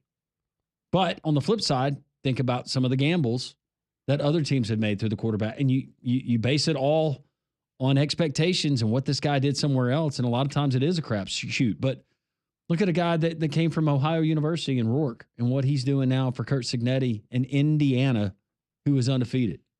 And look what Peyton Thorne did at Michigan State. Exactly. And what you expected him being put into that system with Hugh Freeze, that he would have been able to excel more than he has. I was just reading a story during one of the commercial breaks that 247 has up that said that Pavia was a hair very close to going to Nevada instead of going to Vanderbilt. God. That's how close it was that Conrad would not have to worry about stinky fish this week. Come on, Wolfpack Collective. What are we doing? Right? Come on. This close to going to Nevada instead of Vanderbilt. I will say, I know it was a big fear, and there's a lot of issues still in the game of college football and between the haves and the have-nots. But, I mean, for where we are right now at this point in the season, can you remember the last time you thought that there was maybe this much parity in college football? Just in the sense of, I mean, we talked about it earlier. Like, every team pretty much has question marks and warts outside of maybe Texas or Ohio State. But even then, we're about to see them get tested big time over these next couple of weeks. And so the fact that you have a world where the Vanderbilts are beating Alabama and Arkansas is beating Tennessee with a transfer quarterback and all these different things, like, it's frustrating. And we do probably have to adopt a new mentality like Pat's talking about. But in terms of the competition level, it's pretty dang good right now. Also been kind of monitoring this terrible situation that is developing out in the Gulf of Mexico, where it appears that this, what is it, a 4? Is that what they're predicting It's now? a 5 now. It's a 5? I saw somebody say it's been moved up to a category 5. It is supposed to make landfall just south of Tampa, Florida, I believe around 7 p.m. Wednesday. That's what they're saying. And as of right now, the Friday night game between Memphis and South Florida is still scheduled. I guess it can always take a different path, but I just find it hard to believe. Well, number one, that game's not going to be played there if it continues its path or anywhere, even in the vicinity. If it goes north, then who knows what that does as far as being on the backside of that thing, how Tampa gets affected. But it is right now, if you line up the eye and where Tampa is, that's not good. And that is surge. So for the people on the Atlantic side, it's going to be pushing the water out. But for the people on that side of the Gulf of Mexico, unfortunately, we're going to probably see torrential rains, flooding, wind damage, and just horrible, especially coming off the heels of another natural disaster in Hurricane Helene. Yeah, and over the last 2 hours, it has been upgraded to a Category 5, and they're expecting that it's going to continue to intensify as it approaches land. We love our football, but let's take a moment to obviously remember what's important, and it is a lot of lives. And lives, first and foremost, property, some of that can be salvaged. Sometimes, unfortunately, it can't, but the lives and the people that are in the path of that, and pray for our first responders as well. We continue here on Three Man Front. We'll get to more of your text on Jocks 94.5.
It is 1:34, Jocks 94.5 on this Reaction Monday, man. One for the books. If you missed anything, you can always download the 3-Man Front podcast and listen it in the entirety of this program. You can go back on YouTube and watch it as well. It's been a great weekend over at Courtesy GMC in Trussville. I've been telling you about all that brand new shipment of Yukons and Yukon XLs that have been coming in, and they're still there. Up to $9,000 off MSRP, the biggest discount you're going to find in the entire United States. They have 20 in stock to choose from right now. They're going to move fast. They always do. Once they get a shipment there at Courtesy GMC in Trussville, they're out in a number of days. So take advantage. $9,000 off MSRP. They got plenty to choose from. Also, the 2025 GMC Sierras are rolling in daily. They have AT4s, Denali Ultimates, SLTs, whatever trim level you're looking for, they've got it. Up to $7,000 off MSRP on the 2025 GMC Sierras. You'll not find a better deal on a new 1500 Sierra anywhere else. Go by and see them. That is Courtesy GMC. Visit them online at courtesybirmingham.com. 5 questions from Pat. We will try to answer. This is what we call Pat Ponders. I want to know what you're thinking. Tell me what's on your mind. It's time for Pat Ponders. Brought to you by Courtesy GMC. They're in Trussville, located right off of I-459, exit 32 in Trussville, next to Lowe's. Visit their online at courtesybirmingham.com. I welcome Damian Mitchell in on this Monday. What's up, fellas? Hey, D, how are you? I'm doing well. You got the sniffles? No. I'm good. Is that just a sneeze? Yeah, just a little quick sneeze. You good? Sneeze. Oh, yeah, absolutely. Let's lock in. You're wearing your Seems Texas real upset Longhorns today for a diehard Tennessee fan, doesn't he? It's Pat Ponders. Go ahead, Pat. At least he didn't roll out the Vanderbilt shirt today. No, I actually care about my life, so I wanted to make sure That's that a I was good gonna be, call there. Yeah, make sure. Good call. He'll be at work today. All right, question number 1. The announced attendance Saturday in Nashville for the Vandy upset of Alabama was 28,000. Okay. How many Commodore fans do you believe were actually in the building? 5,000. I'd say 7,500. 6,700. I don't have that number. That's why I was just asking you. It looked about 75% Alabama fans, though, on TV. Yeah. There looked like a big, nice chunk of Vandy fans. Nice corner. Yeah. Yeah. But is it true? So if you're looking, most of them were wearing black. So black is very slimming. So does it make the crowd look smaller if they're wearing black? I've never thought of it that way. Perhaps. Maybe so. Trying to help you out here, E. He was there. Oh, I'm sure he was. Yeah, he was yeah. there. Whole family. So there were at least, 4? How many people were actually on the field? I'll say about a couple hundred. Did we get, though, the Kansas reaction where people are maybe just out and about and they're like, oh, the game's still going on? Wait a minute, what's the score? Oh, we can win? And then they run into the stadium? Based on some of the stuff I saw on social media, traffic was a problem getting out of there. The west end of Nashville. Oh, yeah. But if you're a Vandy fan, you don't care at all. You are savoring the I post-game think it was show. most of the Alabama people that were upset that they couldn't get out of there. Yep. We've canceled our hotel room. We're not going on Broadway tonight. We're driving straight back home, and we're not stopping. Everybody pee now. Question number 2. We're going to church in the morning. After Florida's second straight win on Saturday against UCF, what percentage do you now give Billy Napier to survive this season? I'd say about 25%. Survive through the season or like post after the season? Survive, period. Survive, period. Moving into another season as the head coach. I'll still go with D here. I think 25%. I'll go 33. I'll say there's 2/3% chance he's gone. And I mean, it was a good win. I'll give him that. Right. But I think we are getting to the point of the season that we've all been waiting for. And, if he pulls an upset somewhere, maybe he's safe. But otherwise, Tennessee on the road. No. Kentucky at home, possibly. Georgia and Jacksonville. Texas and Austin. LSU at home. His record on the way out has a chance of being a lot better than I thought it was going to be. Ole Miss, and then we'll give you Florida State. Okay. So 2-3 more wins. Yeah. All right. But the majority still believe that he's out. Oh yeah. There's no putting that one back in the bottle. All right, question number 3. Florida State lost to Clemson Saturday and now sits at 1-5. If Auburn played Florida State at a neutral site this weekend, what would the point spread be? Neutral site. Auburn 4. See, I wasn't gonna go that low. I say Auburn. I say like Auburn 8.5, 9. I was gonna say, yeah, maybe like Auburn 3.5, 4.5. I'm just glad Clemson covered. Me too. So your reasoning why you set the line for what you did? Because Auburn is a more talented team than Florida State. And I'm banking on the fact that they could probably play a full game, which they just did with no turnovers. And they're at least a touchdown better than Florida State. See, that's my problem with Auburn, though, is I just watch them play a game with no turnovers and find new ways to shoot themselves in the foot and lose. So Yeah, but honestly, if you're an Auburn fan, I know you're trying to come away with touchdowns. I don't know if you can really be too upset with what you saw on Saturday. I thought it was maybe it's a bigger indictment on that program. I thought it was a step in the right direction.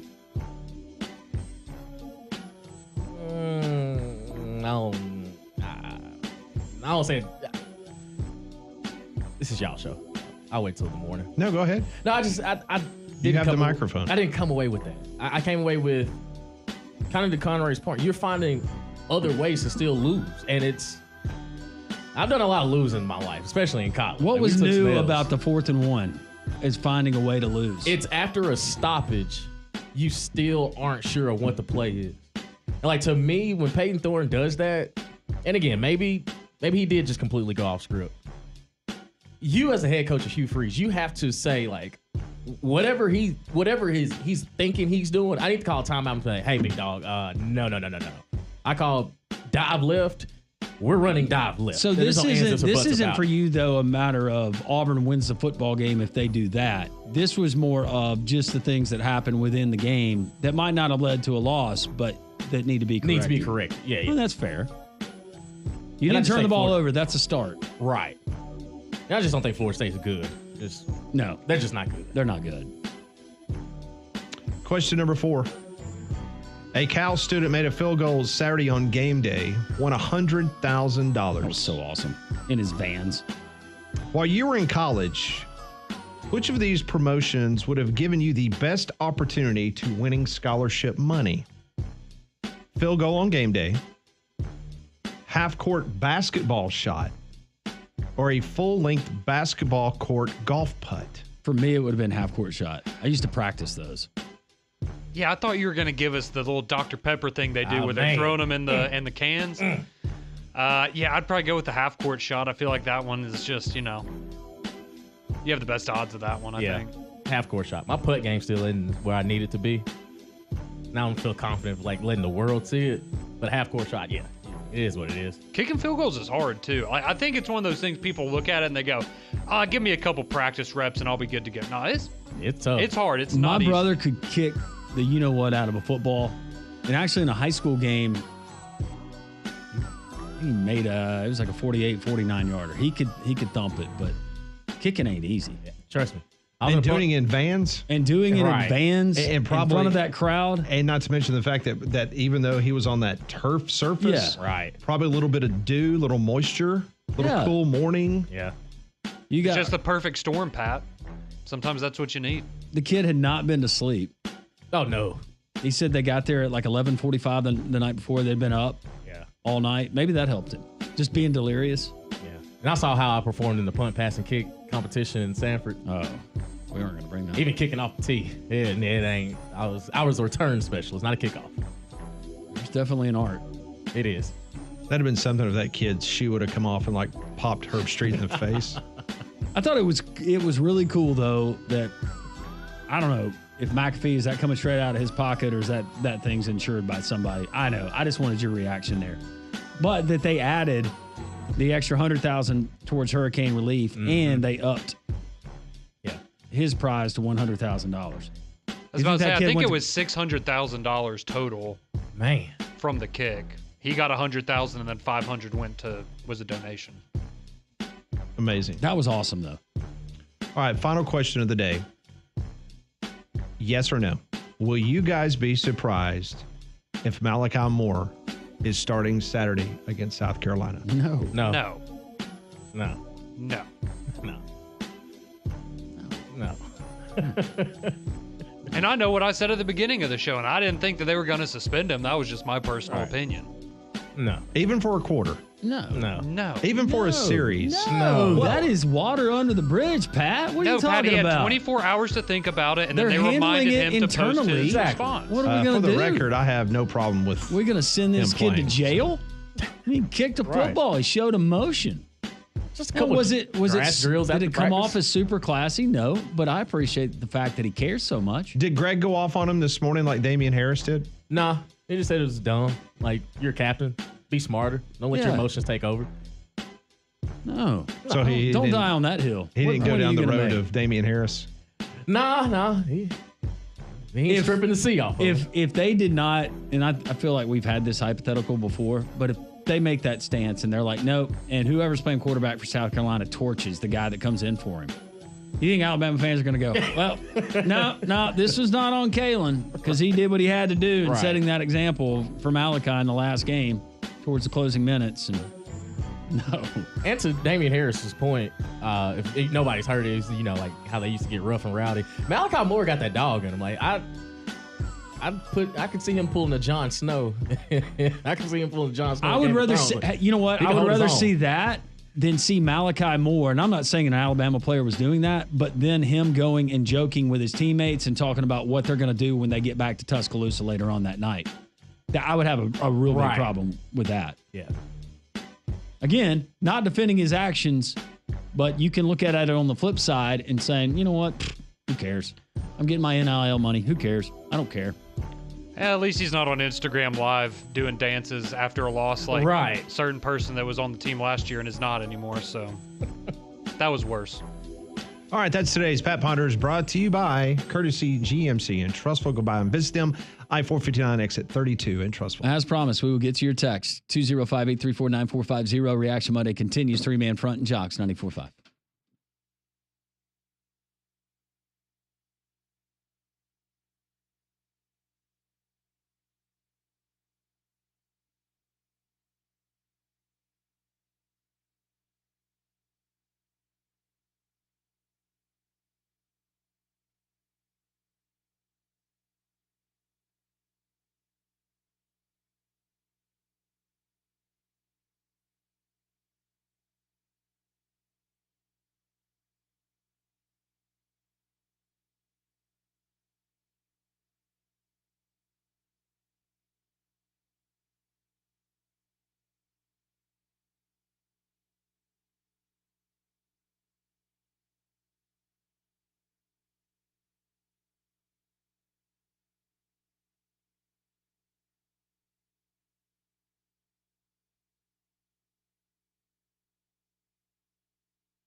153 man front. We'll get to your text. Paul Feinbaum coming up at the top of the hour. Well, if you consider yourself to be a bourbon connoisseur, there is no better time to go visit our friends at Twin Peaks and Hoover, because at Twin Peaks, they are proud to offer you their exclusive and extensive collection of incredibly rare bourbons, whiskeys, and tequilas. Plus, they're offering their barrel selects that are handpicked by the team at Twin Peaks and Hoover and bottled just for you. But the supply is limited, so go and check with Twin Peaks and Hoover and see what they can pour for you today. And speaking of Twin Peaks, they sponsor our Twin Peaks Twitter poll question of the day. We've had almost 1,200 votes on this question. Who do you blame for Alabama's shocking loss? Right now, still leading the pack at 67.1% is Kane Wommack. Kalen DeBoer at 31%. Jalen Milroe at 2%. So go vote. All right. Text line is open 205-834-9450. FJF texts into the show and he says, Landrum, what was it like being the sideline reporter for a game like that Saturday? It was tough. Not going to lie. No way to spin it. It was tough. It was bad. There are a lot of cool aspects of being on the sideline and getting to be a part of it and going to really cool venues, but there was nothing cool about Saturday. It was nasty.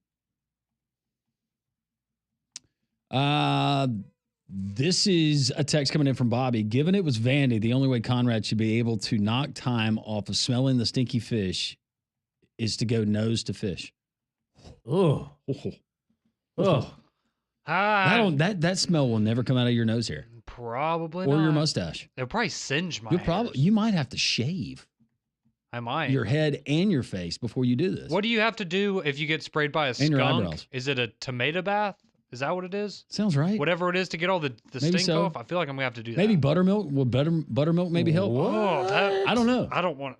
Why don't you try both? Okay. Do that. This one rolling in. Question about redshirting system. When a player opts a red shirt after 4 games, are they still practicing with a team? Do they dress? No. No, sir. No. No, those key cards are turned off. Your services is no longer needed. Yeah. Yeah. They are a full-time student. That is correct. Yeah. You're on your own at that point. I imagine they're probably withdrawing from classes. First game I've gone to in 8 years and Alabama blows it. Oh, dang, dog. That's a tough one to. Well. That. Is that where you just say I'm not going to another one? I would. Well, it's funny because my buddy moved into a new house, and so a bunch of us went and watched the game over there, and we're like, man, it really sucks that you just got a new house, and now we can't ever watch an Alabama game over here again. It's cursed. I thought you were going to say we can't break anything. Oh, no. Oh, Kenneth from Trussville, he texts in, he says, I'm talking about Malachi Moore. He said, instead of Moore kicking the football, he should have went water boy and drop kick Wommack and the defensive players, duct tape him and throw him in the river with the Vandy goalpost. Okay, that changes the rest of your season. And probably your livelihood moving forward. Yeah. It's a great text. William texts in and says, stat of the day, Ryan Williams is the youngest freshman to ever lose to Vanderbilt. Ouch. Did y'all know he's only 17 years old? So I've heard. How's Pavia, 30? Somewhere. Oh, there's a follow-up. I can't do it. Do you have his birth certificate? I do not. From Chris. I am 12. Pat, who gets fired first, Freeze or DeBoer? There it is. There it is. Been waiting on that question all day. Oh, boy. I'm going to go the odds and say Freeze. Just because Kalen DeBoer is a couple years behind. Yeah. Hugh Freeze and the contract, so. If there was one game that you've got to circle right now if you're Hugh Freeze, it's Vanderbilt coming to Jordan Hare. That's wild. Absolutely. I don't know, because if he loses, I mean, it'll be like, hey, they beat the #1 team in America. Yeah, but teams love, or fan bases love that transitive property win. This is a reminder for you, Conrad. When smells are extremely obnoxious, you usually taste them before you smell them. Yeah. That doesn't help me at all, but yes, thank you for that.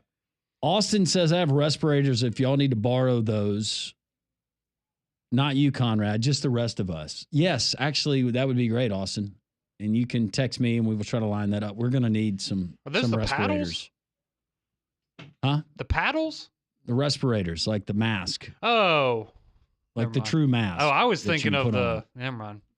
thought he was thinking I was going to die from the odor. We're not talking about a 2-strap mask with a little N95 either by our friends at 3M. I'm talking about the full, like somebody just hazmat. I was about to say, just get a hazmat suit at that point. Somebody just threw mustard gas in here, and we need to be able to breathe. The old Laramie tonsil. I forgot about that. The old Laramie tonsil got me. Give me one of those. Hook that up to the Totally surstroming. forgot about the Laramie tonsil. Yes, sir. That was a new and creative way. It was. Like, wait a minute, he just got drafted. Whoa, where'd this go from? Worked out pretty well for him, honestly. Yeah, it really did. It did. Made Conrad smell it 1 minute for every point that Alabama lost by. That's 5 minutes. Ooh. I don't think we could do that to Conrad. It's a long time. I'm thinking at least 5 minutes, right? At least. I thought we were at 40 seconds like an hour ago. Now we're at 5 minutes. We were just talking. That was not a real thing. That was nonsense. He's got I think 2 we minute started. warning. We started 2 minutes. If you haven't hurled. No, he's got to get through 2 minutes. And if he has to step away and hurl, then we'll just pause the clock. It's like him stepping out of bounds under 2 minutes. The clock will stop. We're reminded in the last 6 quarters, Bama is averaging giving up almost 45 points a game. How many games is that going to win moving forward? TC from Jasper. Maybe the Mercer game. Maybe so. That's going to do it for us. We appreciate all of your participation. So many texts that I will treasure and save to my phone and look at in the coming weeks. Paul Feinbaum is next.